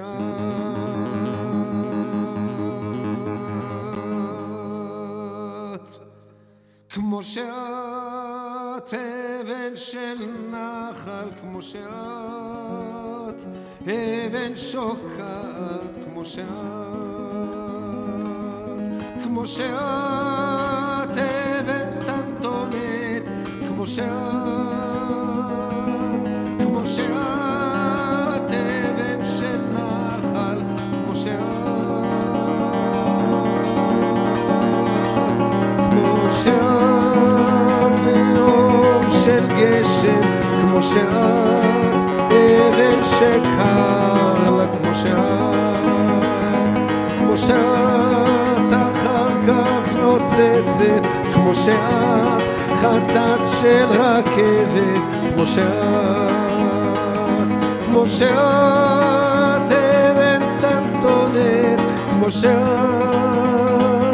כמו שאת, אבן של נחל כמו שאת. כמו שאת, אבן מתלכלכת כמו שאת, אבן מתהפכת כמו שאת. כמו שאת, לא אבן של חן, לא אבן חומה, לא אבן שלמה כמו שאת, כמו שאת.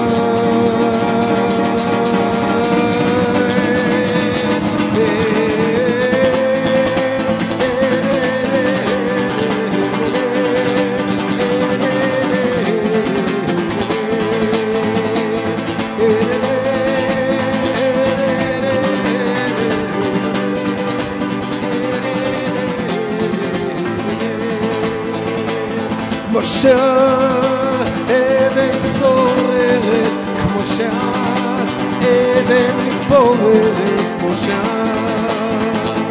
כמו שאת, אבן נזרקת כמו שאת, אבן טנטונת כמו שאת.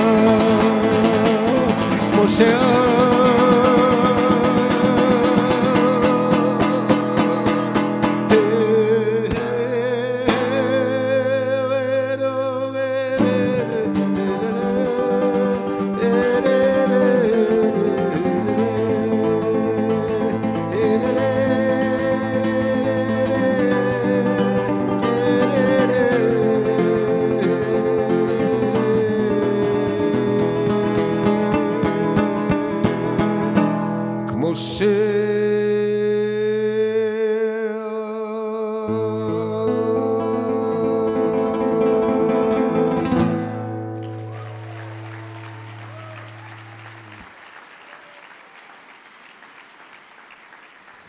Thank you very much.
והיא מאושרת, למרות שבעלה היה מין שבע פרק, כל הזמן מצוברח קבוע, והוא אפילו לא אומר מדוע.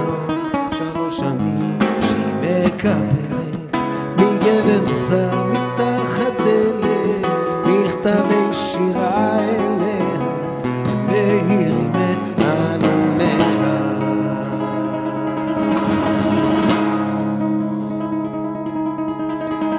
מי זה כותב לך ילדונת? גלי מי שולח? זר פרחים סגול כשהאביב פורח, מבתשיעים בכל נובמבר, מברכה בלי שם או רמז, שולח לך סיגליות בזר קשור בסרט.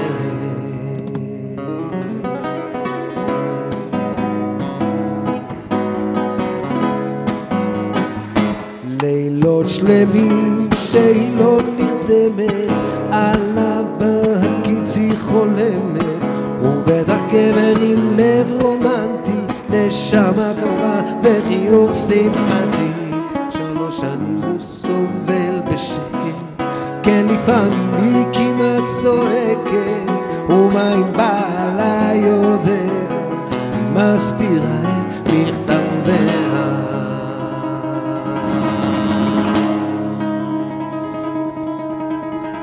מי זה כותב לך ילדונת? גלי מי שולח? זר פרחים סגול כשהאביב פורח,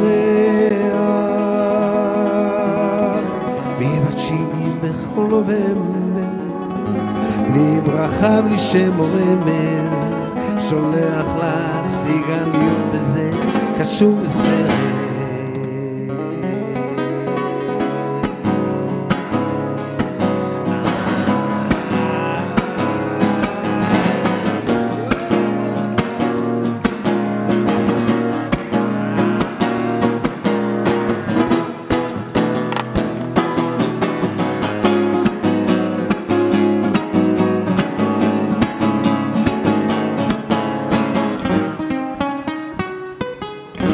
כשבעלה חוזר הביתה, עייף מהעבודה הזאת, מבט שואל למטה, הוא לא אומר כן והוא יודע, אם היא תדם בטח תשתגע, כן זהו שכותב אליה, הוא אהוב חלומותיה, ומה אם בעלה יודע, היא מסתירה את מכתביה.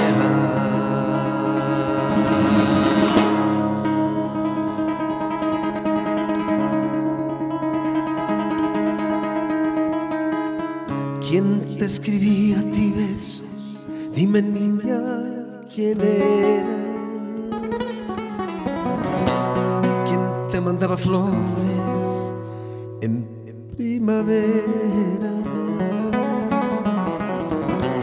¿Quién cada 9 de noviembre, como siempre sin tarjeta, te mandaba un ramito de violetas?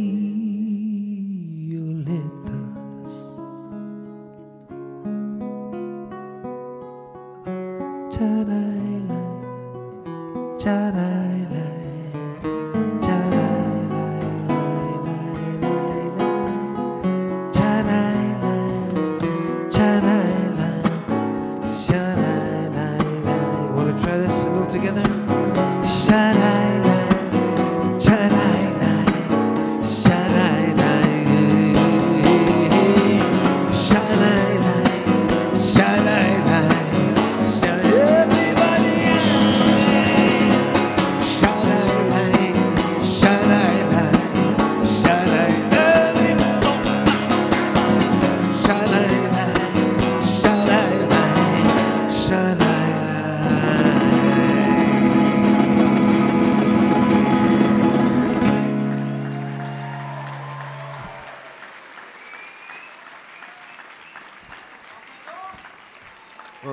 תודה רבה, thank you.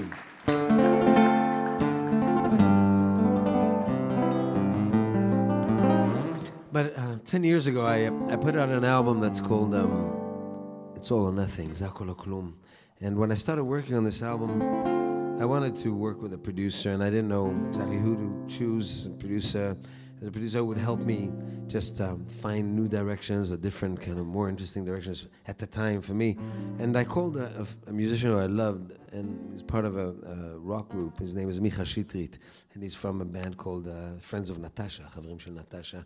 And I asked him if he'd work with me and help me with this album, and he was very polite, but he said he'd think about it. So I thought, okay, it'd be nice. I'll wait. And I didn't really have any other plans, so I just waited. And about a month later, he called and he said, been thinking about it and I want to come over. So he came over to my house with a big bag full of CDs and all kinds of notes and things. And he sat me down. He said, listen, I've been thinking about this.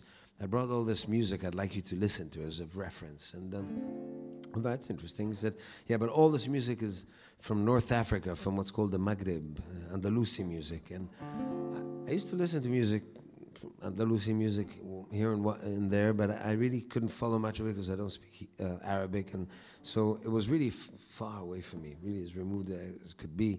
But I asked him to help me, and this is what he wanted to do, and I thought, okay, I might as well listen to my master, and I took his advice, and for about 3 or 4 weeks I sat and listened to that music and actually started falling in love with it. And one song stuck out especially. It was a song that was Algerian, and it was written in the 50s and recorded in the 50s, called Yarayech, which means the traveler.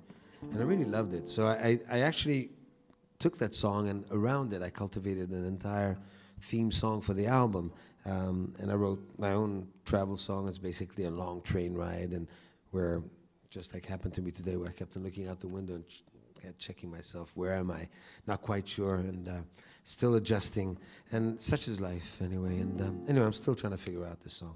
I don't know. Maybe you'll figure it out for me today. But so I kept the pieces of that original Algerian melody in my new song in Hebrew. It was like this.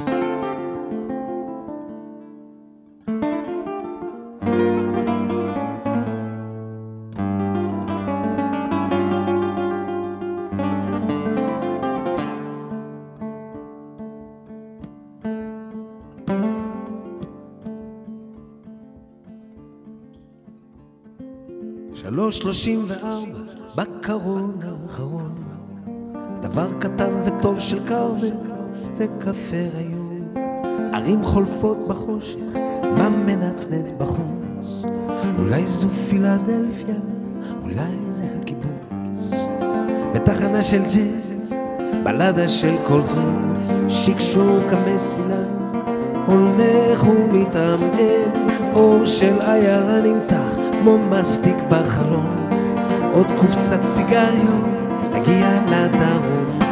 זה הכל או כלום, זה הכל או כלום, בגלל זה ניפול, בגלל זה נקום. זה הכל או כלום, זה הכל או כלום, את יודעת מבפנים, זה הכל או כלום.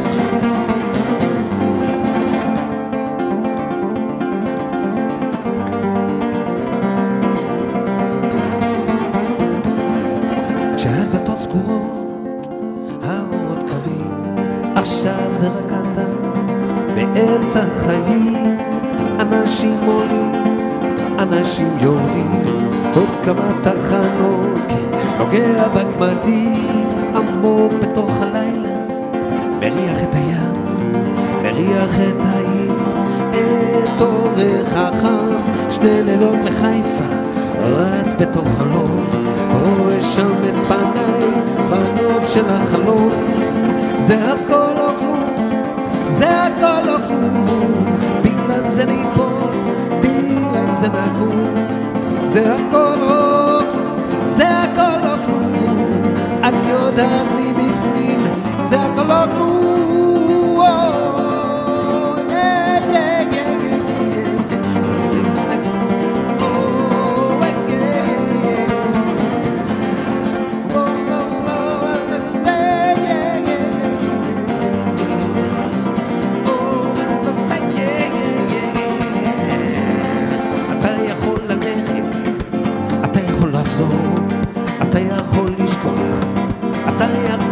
לבוא מולי שם ילד מביט בי בעיניים 5:34 אני עדיין חי זה הכל או כלום זה הכל או כלום בגלל זה אני פה בגלל זה נקום זה הכל או כלום זה הכל או כלום את יודעת מבפנים זה הכל או כלום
אתה יכול לשכוח עיניים נעצמות האורות קווים עכשיו זה רק אתה באמצע החיים אנשים עולים אנשים יורדים נוגע בכולם במתים ובחיים זה הכל או כלום זה הכל או כלום בגלל זה ניפול בגלל זה נקום זה הכל או כלום, זה הכל או כלום את יודעת מבפנים זה הכל או כלום, זה הכל או כלום זה הכל או כלום בגלל זה ניפול, בגלל זה נקום זה הכל או כלום, זה הכל או כלום את יודעת מבפנים זה הכל או כלום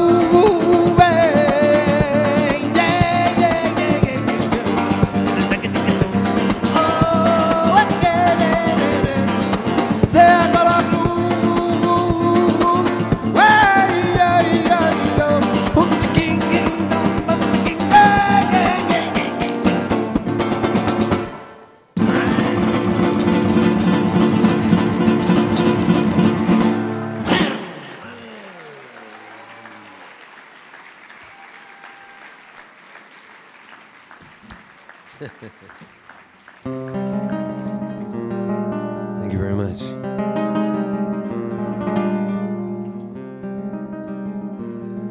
So yes, I was born in Haifa, and I was very young when my parents moved to Tel Aviv, and then I was about 12 years old when my parents actually moved to Madrid, Spain, and I spent my teenage years there until I was 18 or so, and came back to Israel, and only once I was back did it start it dawned on me that I had been really affected heavily by Spanish culture and the lifestyle, and for years I wanted to go back, and then years later I became a musician and started writing music to poetry and publishing songs, and kept on wanting to go back, but it took about 25 years before I actually went back to Spain and reconnected with the language and with Madrid. And I didn't know, when I went to Spain, I didn't really know how to start there and how to connect with the language, other than just being around. But I wanted to meet people who wrote. I wanted to meet poets and writers, and I knew nobody really in the music business, so I just booked myself a few shows in some small bars in Madrid, and I started playing, and actually on the second or third night, I can't remember which of them it was, but I was in my dressing room when this kind of elderly man walks in through the door to my dressing room, and he literally, like out of a fable, he had long white beard and long white hair, and kind of in a deep voice he says to me, and he says, "Hola." And I think, hello, yes. And I didn't know who he was, so he introduces himself. He says, "Soy Pablo Guerrero. My name is Pablo Guerrero." And it jumped out of my seat because I remember that name from my teenage years. Was one of the few Spanish artists that I actually listened to, and he was a singer-songwriter and a poet. And so I didn't even say hello and what a pleasure and what an honor. I just asked, "Would you write with me?" And he was kind of a little bit startled and said, "No."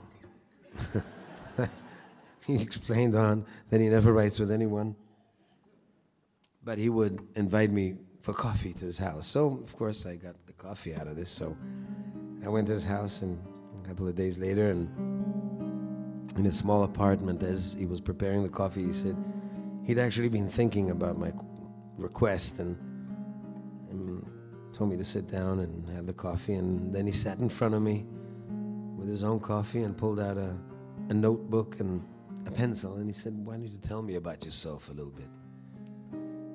So I was surprised. I'd never really talked to anybody like this, a stranger, and certainly not for writing a song. And so I didn't know where to start. I started telling him stories, and they became kind of personal, I guess, because he was a stranger. I felt free to tell him anything, and told him stories I'd never really told anybody, and kind of had a hard time telling anyone, so maybe he was the one, so I kept on telling more personal stories, and they were deeper and darker, and he got really depressed. he says, "Basta." That's it. And he sent me home, like in the middle of it all, you know. So now I was back to square one. I'm thinking, I blew it. How could I have done such a terrible, like, why? I could have told him happy, made up some stories, whatever. But no, I had to get into that mode and mood. And anyway, 2 days, I'm just being hard on myself and feeling like a real loser, and I'd lost my chance. And suddenly I get a fax. In those days, we were still using faxes. It's not so long ago. It's just about 10 years ago, and 12 years ago. But anyway, this fax is from Pablo Guerrero, and kind of writes a little note, you know, "This is my impression of your depression, and good luck." And I couldn't care less. I mean, it was something in Spanish for once. I have something of my own in Spanish. I didn't care what it was, where it came from. I just sat down and wrote music to it. And I was, at the time, while I was in Spain, I was already working on the album, It's All or Nothing. And I had to go back about a week later to continue working with the producer. And so when I walked in Tel Aviv back into the studio, and he says, "What's new?" Of course, I played him a new song. And at the end of the song, when I finished, he just sat there quietly in deep thought. And I thought, "What do you think?" He says, "Wow, it's amazing, but what is it about?" And I'm thinking, no, I'm not going to tell him. This is terrible. I'm going to tell him about my thoughts and the depression, all this. I said, "Forget it." No, he says, "We got to translate this into Hebrew. It's got to be part of the album." I said, "The album? You got to be kidding. Now I'm going to infect an entire country with my misery." Anyway, after, you know, he just kept on insisting, and so we translated it, and it became a hit, just what I was afraid of. Anyway, I'll sing it to you. It'll infect you a little. But I'll recite some of the Spanish so you get the picture of how Pablo Guerrero translated my thoughts, and then we'll go straight into the Hebrew.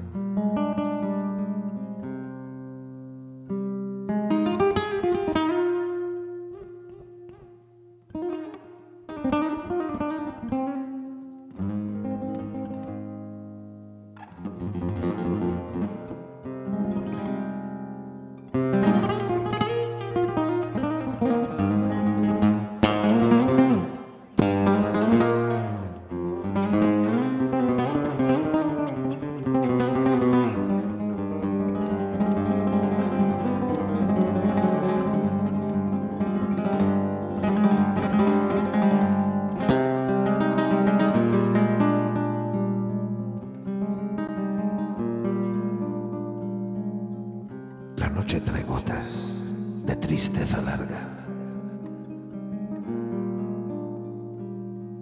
Los perros ladran en la oscuridad. La luna parece un cuchillo de hielo que abre la herida de la soledad. Y lloro. Y lloro. y lloro contra la pared.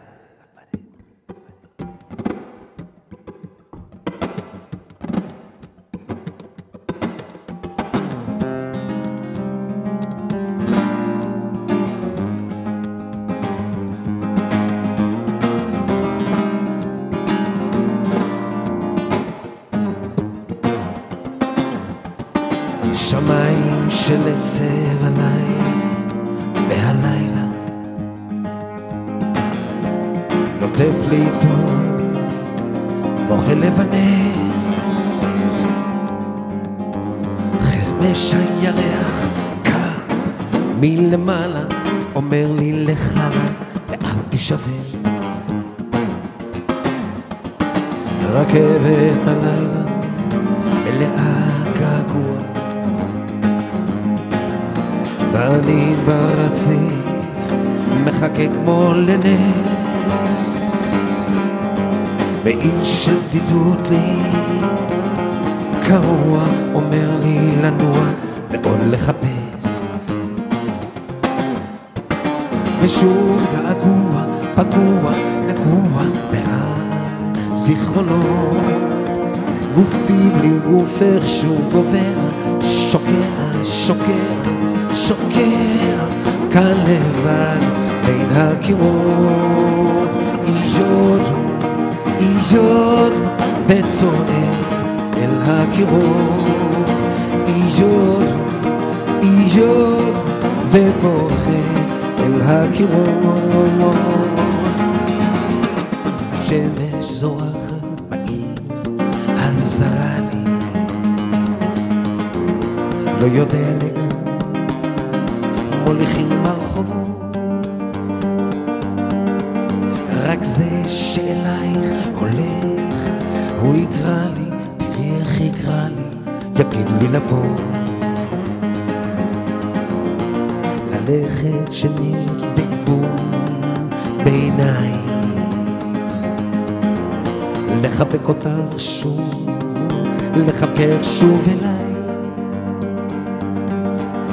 עקבות לא השאר שעיניך אחרייך השארת את פנייך צרובות בעיניי ושוב געגוע פגוע נגוע ברעל זיכרונות גופי בלי גוף איכשהו גובע שוקע שוקע שוקע קל לבד בין הקירות איור וצועק אל הקירות איור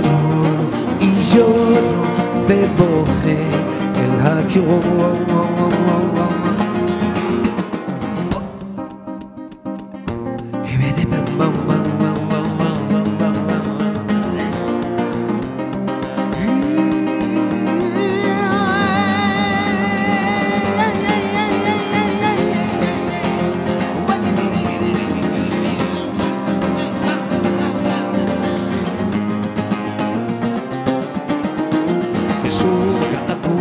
פגוע, נגוע ברעל זיכרונות גופי בלי גוף איכשהו גובע שוקע, שוקע, שוקע כאן לבד בין הקירות איור וצועק אל הקירות איור ובוכה אל הקירות שוקע, שוקע כאן לבד אל הקירות איור ובוכה אל הקירות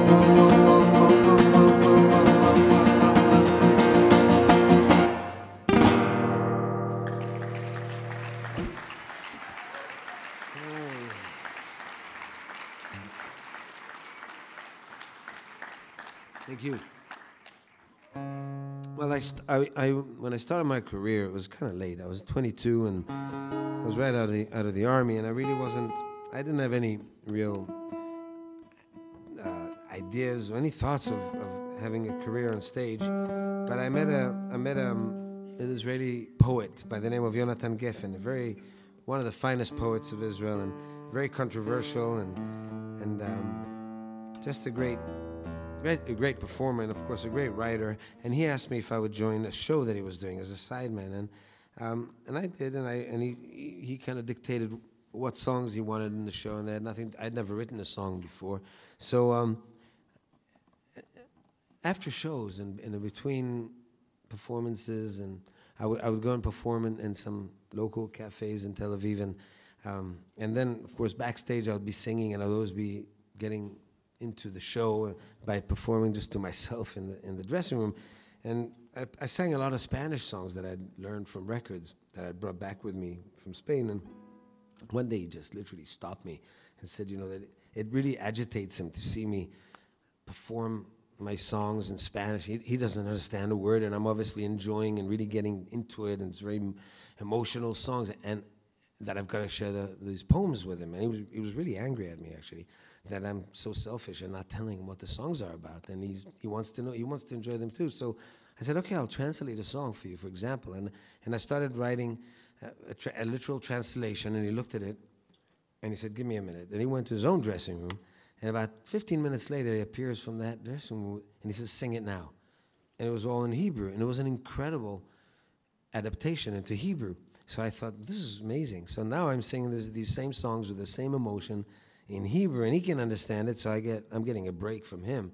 But actually, we said, let's perform with these songs. And slowly they became a group of songs that ended up being an album, which was the biggest selling album of my career, and actually in the history of the record industry in Israel, actually till today. It's such a beautiful thing that he was able to adapt into Hebrew, and we did together. And so I'd like to sing the title song of this album, which is called Aisha Sheiti, the woman by my side. It's actually, it's the most complimentary song a man can sing to the woman he loves. He's basically saying how, what an incredible woman she is, but his mother thinks that she's not for him. His father thinks that she's way too skinny. Anyway, and he gave up his friends, he gave up his dog. But the punchline, he says, but God forbid, please don't anybody tell her all that. She must never know. Anyway, so it goes like this.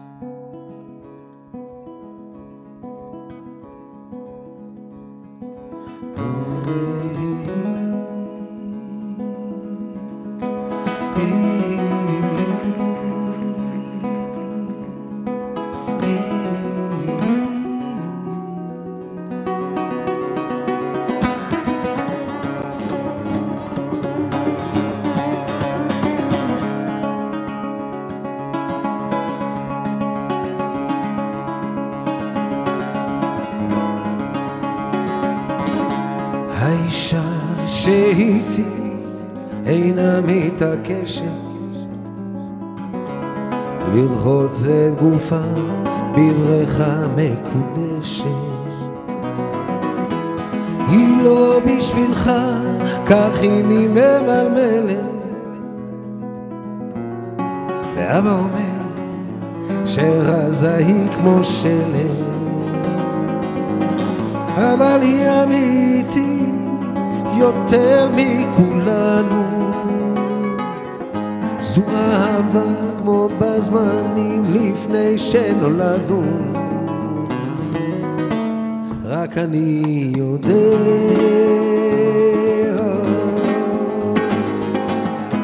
האישה שהייתי אינה מתעקשת, שבכל לילה אקטוף לה עוד ורד.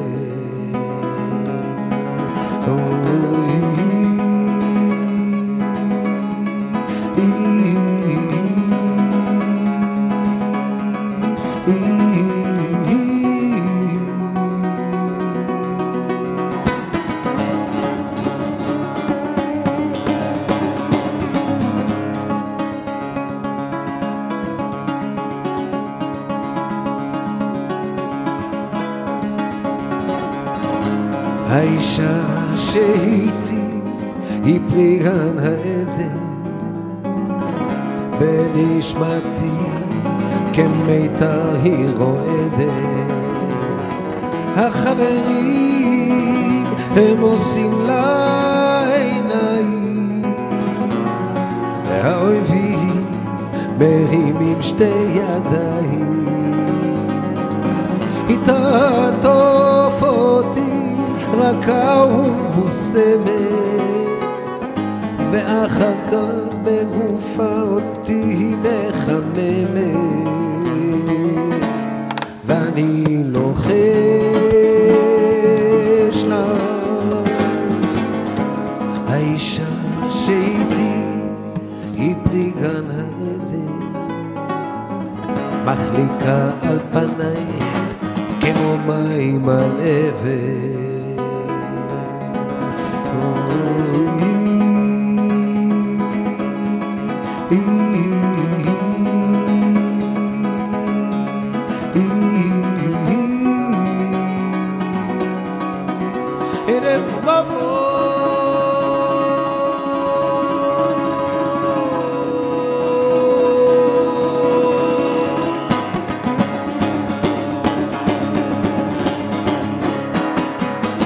לאישה שהייתי כל כולי התמכרתי,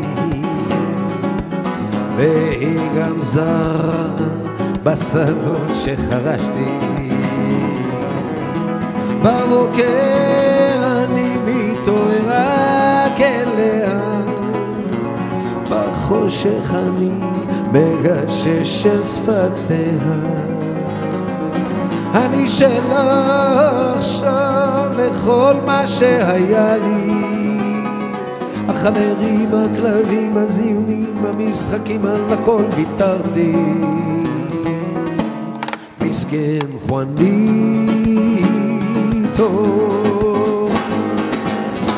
לאישה שהייתי כל כולי התמכרתי, אך אל תגלו לך את מה שאמרתי.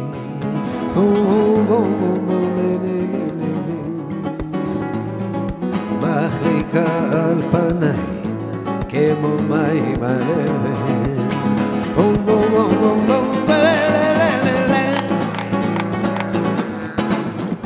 אל תגלו לה את מה שאמרתי.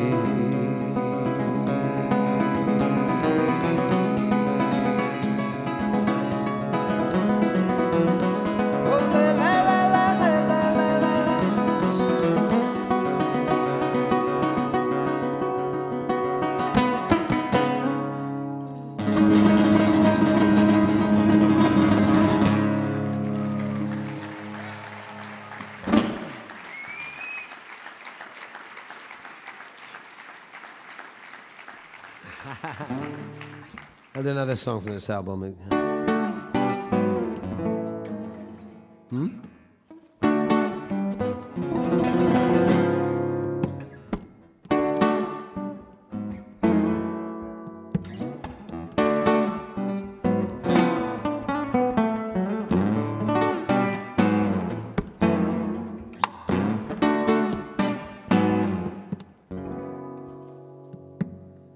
בליבך אני נשאר כמו שיר, אל תנסי זאת להסתיר, גם אם תתעלמי מזה בכלל, אי אפשר לברוח מגורל. אם תראי אותי עובר מינון, ופניי סגורות כגנן, את עולה תמיד במחשבתי, בחלומך רואה אותי.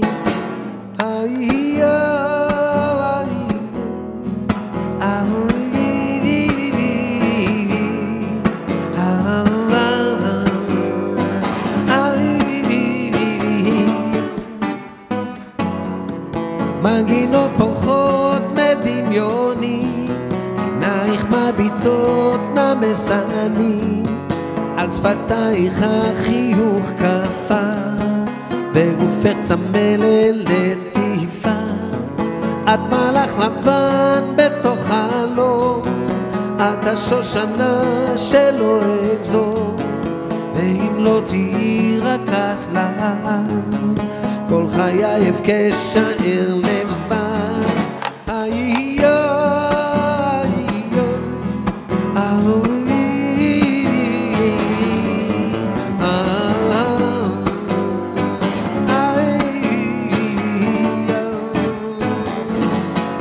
את מלאך לבן בתוך חלום, את השושנה שלא אגזור, ואם לא תהי רק קטלן, כל חיי אבכה שער לבן.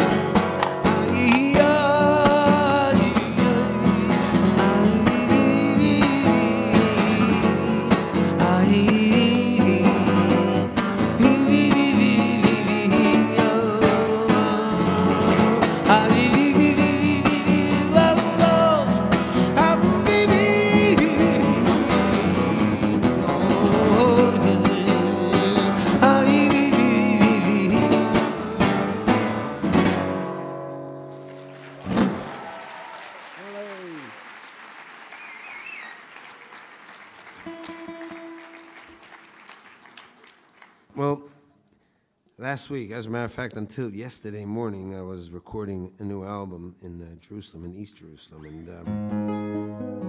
while I was there on the second or third day, I thought I'd call a friend of mine who I was just going to check if he's in the country and playing. He's one of the greatest musicians and a real close friend. I mean, for many years, we've been circling each other and eyeing each other musically. And once in a while, we'd get to sit on the same stage and actually play. And it's always a very unique event and experience for me especially, and well, I suppose for him as well. And anyway, I called him and he came to the studio impromptu, just like that. Literally after a show, I caught him getting off stage somewhere, and he drove up to the studio and spent the night playing. And the next day he said he was flying, and I said, okay.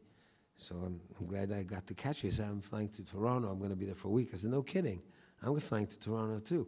So, but in a week.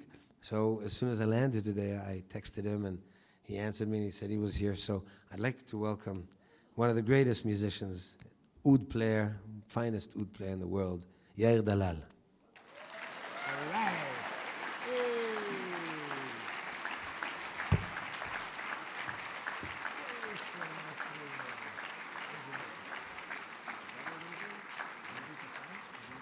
Can?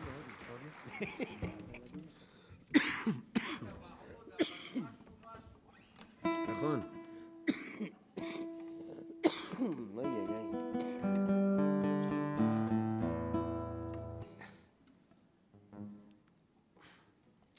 Okay. Huh? בדיוק. Thank you. אהלן יאיר. אתה רוצה מיקרופון שירה גם?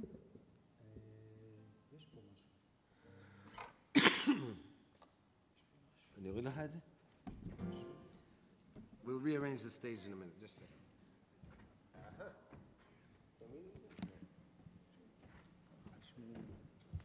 Okay, so we're going to do a song out of my first album.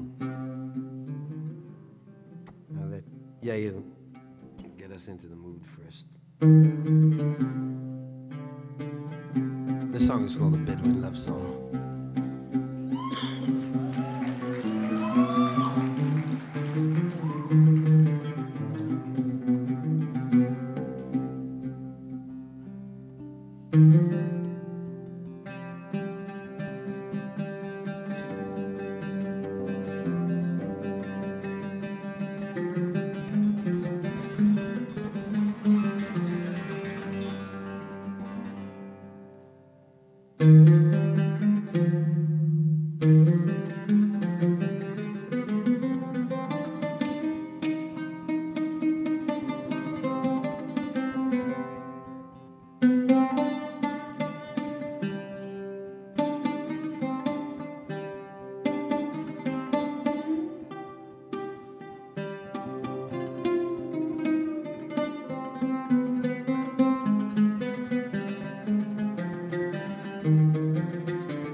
צלילי חלילה לחולות של המדבר השומם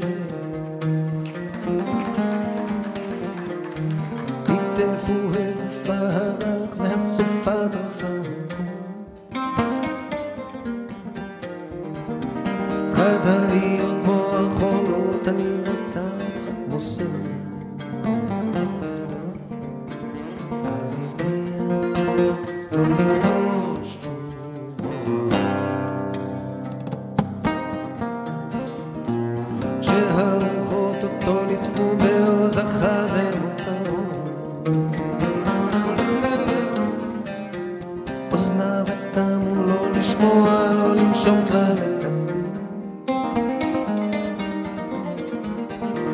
אתה נעבד לחש מדבר אתה נקבר באוהל צר והכבשים באו בוואדי כמו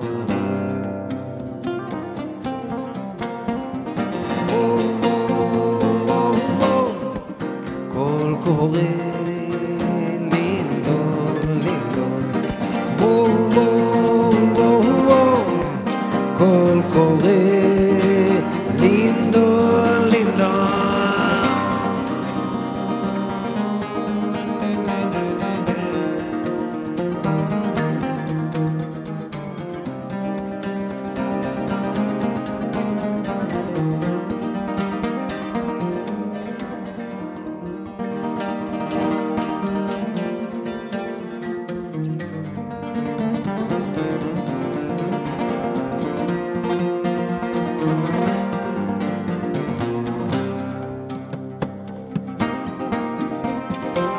וכשפרצו השיטפונות שכח את כל מה שהבטיח אל הצלילים של החליל הושיט ידיים בסופה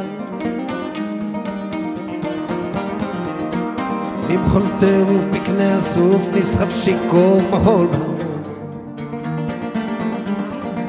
גם הסלעים פרסו כנפיים כמו הנפה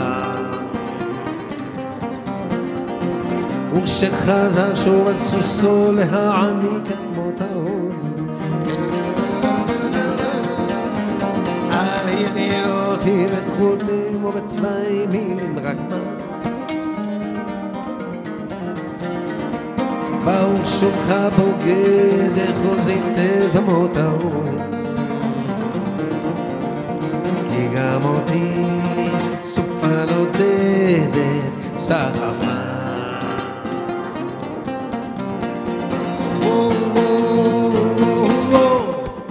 קול קורא לינדון לינדון קול קורא לינדון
نيو على الكثبان لارمالي للوذن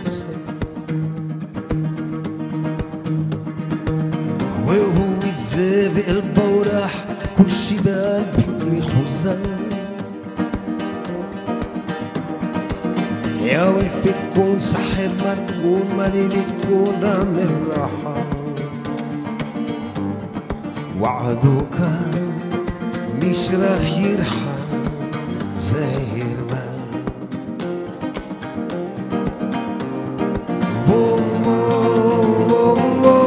ومن نادي هاسود هاسود col cove lindo lindo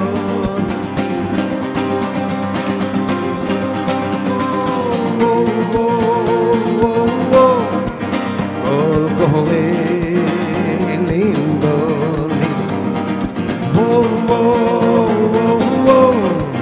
col cove lindo lindo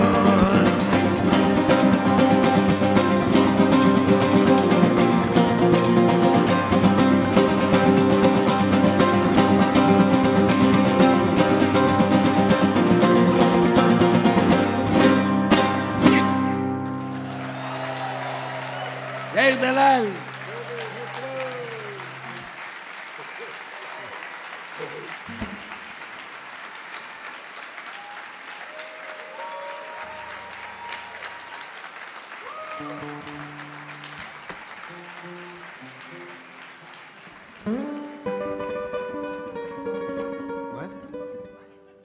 לא הבנתי כלום. מה? עוד לא.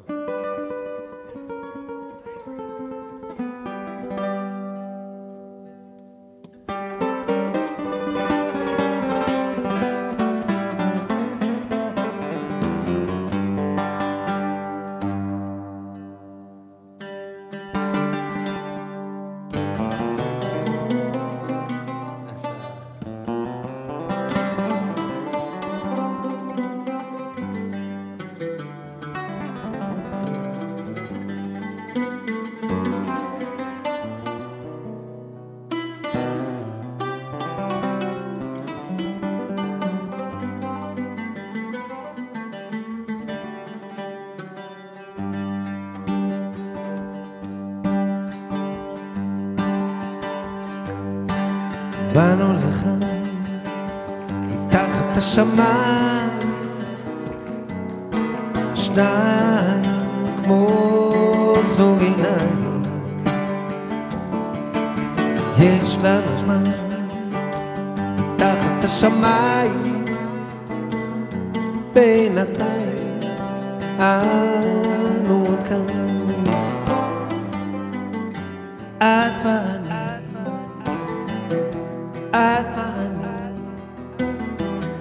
את ואני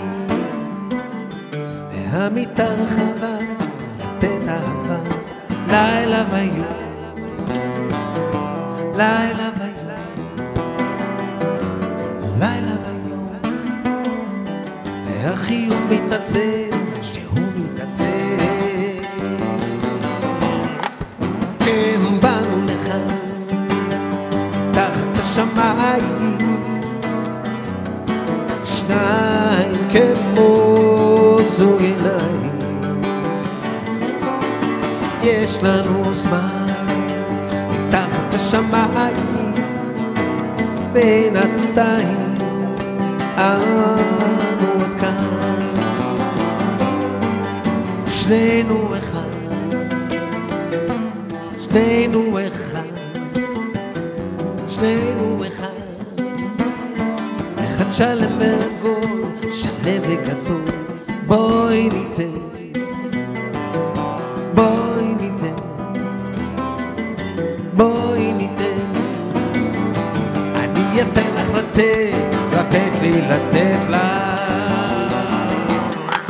כן באנו לכאן מתחת השמיים אוקיי שניים כמו זוג עיניים יש לנו זמן מתחת השמיים בינתיים אנו כאן. ולמרות הפער, ולמרות הכאב, ולמרות הצער, אני אוהב ואוהב ואוהב.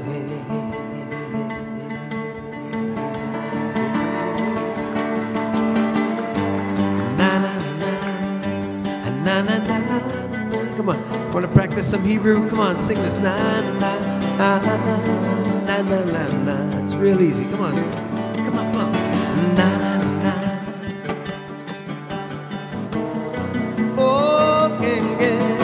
Na na. Baba, kenza za yacha. Banu lechan. מתחת השמיים. שניים כמו זוג עיניים. יש לנו זמן מתחת השמיים. בינתיים, בינתיים, אנו כאן.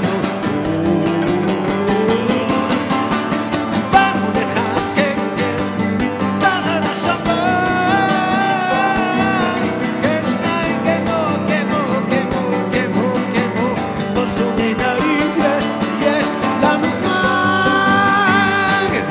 תחת השמיים. ובינתיים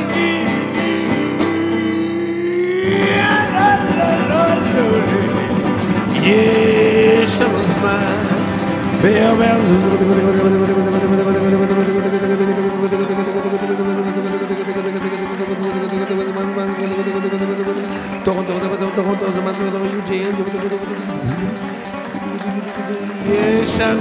יש לנו זמן.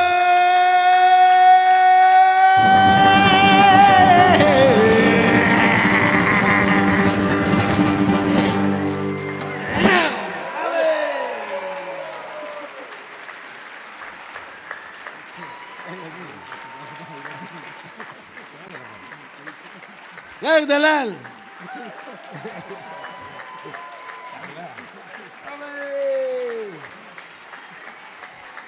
I'm going to ask Yair to stay, and we're going to invite a special treat tonight. There's a children's choir, and they must be really tired, so we're going to wake them up in song. Let's give them a big hand. Where's that choir? Hey, wow. They're really marching on us. Hello. Shalom. Did you have a wild time? Yeah. Were you wild? Did you break all the rules tonight? Like sleeping late? Oh, yeah. Not going to school tomorrow? Of course not. It's a snow day. It's going to be a snow day tomorrow. Snow date. Yeah, yeah. Tell your parents I said so. They're going to love me. So you won't believe it. We didn't rehearse. It's the first time we meet. So I'm happy to be playing with you. And you're going to sing with me every time we sing Yatov, right? Yeah. You got it. Okay. So this is the first song I ever wrote, talking about when I started. So this is called Things Will Be Better, Yatov.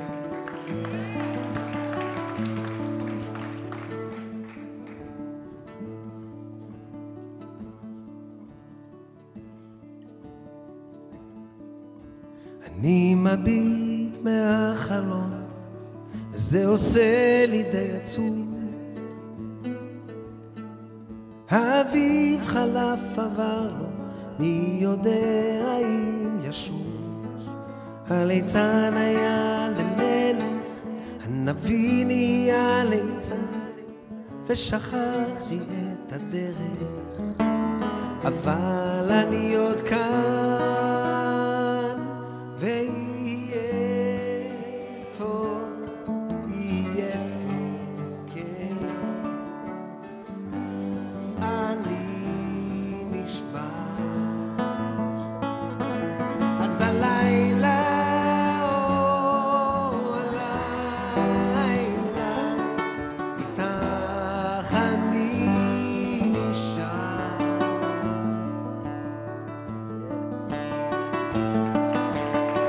ילדים לובשים כנפיים ועפים אל הצבא, ואחרי שנתיים הם חוזרים ללא תשובה. אנשים חיים במתח, מחפשים סיבה לנשום, ובין שנאה לרצח מדברים על השלום. ויהיה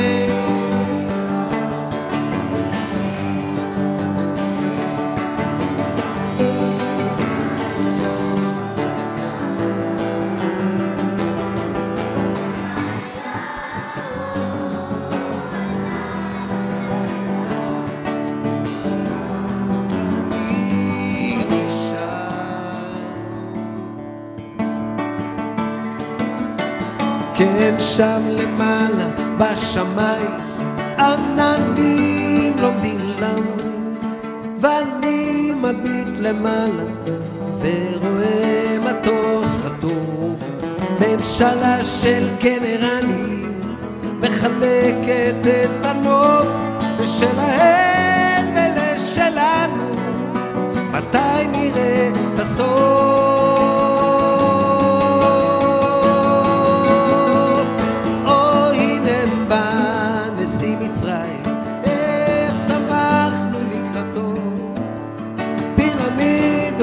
בעיניים ושלום במקטרתו, ואמרנו היי בוא נשלימה ונחיה כמו אחים. ואז הוא אמר קדימה רק תצאו מהשטחים, ויהיה טוב, יהיה טוב, כן, לפעמים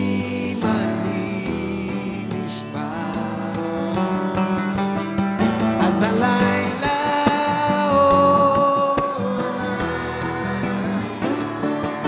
איתך אני נשאר. Well, we could be singing this song all night. You know, I wrote this song 35 years ago, and with my friend Jonathan Geffen. It's the first song I wrote, and then at the time he said we should write a song in honor of President Sadat of Egypt's arrival to Israel in the beginning of the peace process. And we were all sure this is going to happen in a few months, it's going to wrap up. And so he said, you know, we'll sing the song for a few months and then we'll write another one. And so I've been stuck with this song for 35 years. So are you. We're all stuck with this song. Ay, ay, ay.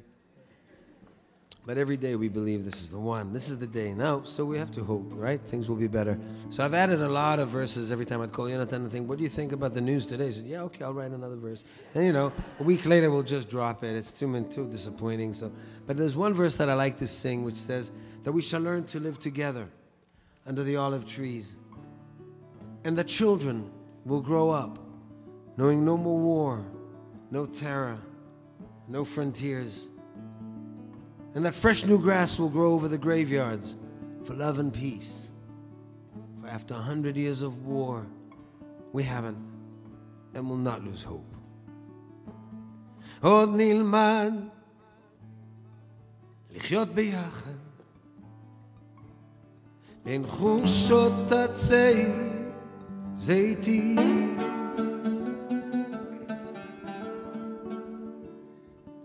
ילדים יחיו בלי פחד, בלי גבולות, בלי מקלטים. על קברים יפרח העשב לשלום,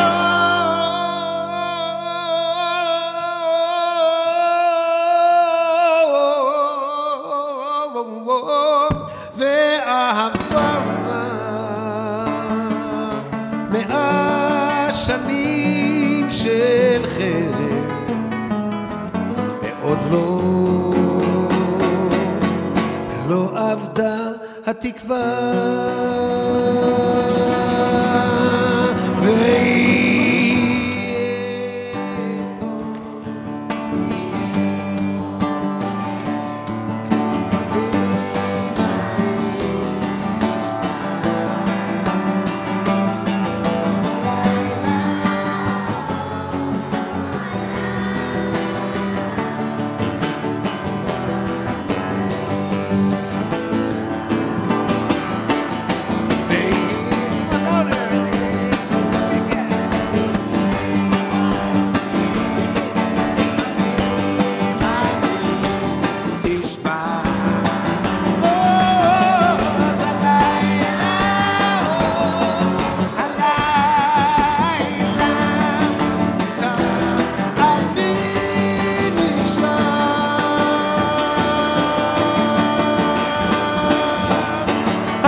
מביט מהחלון, אולי מגיע, כן, מגיע, כן, מגיע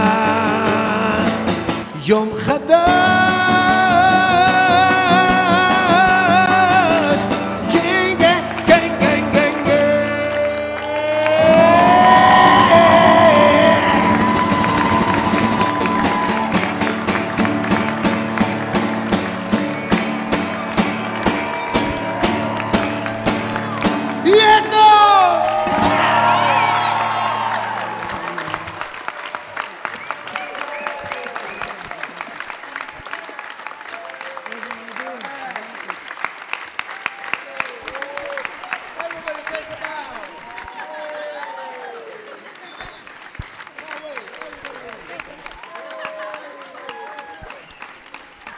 Ladies and gentlemen, David Broza.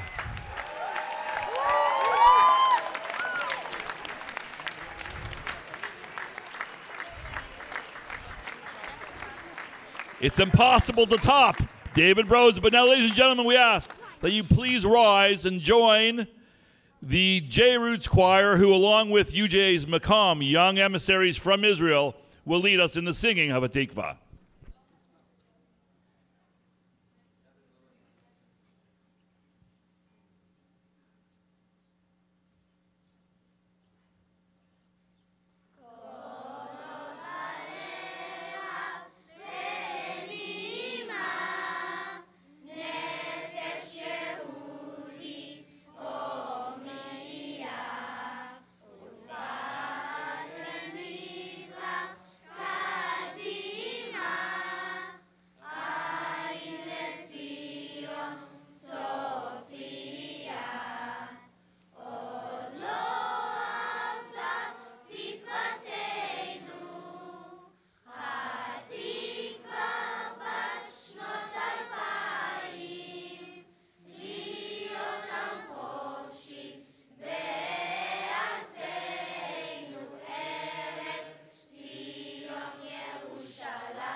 Ladies and gentlemen, that concludes tonight's program. We hope you enjoyed it yourselves. And now we are all very happy to meet you out in the hall for a very special dessert reception.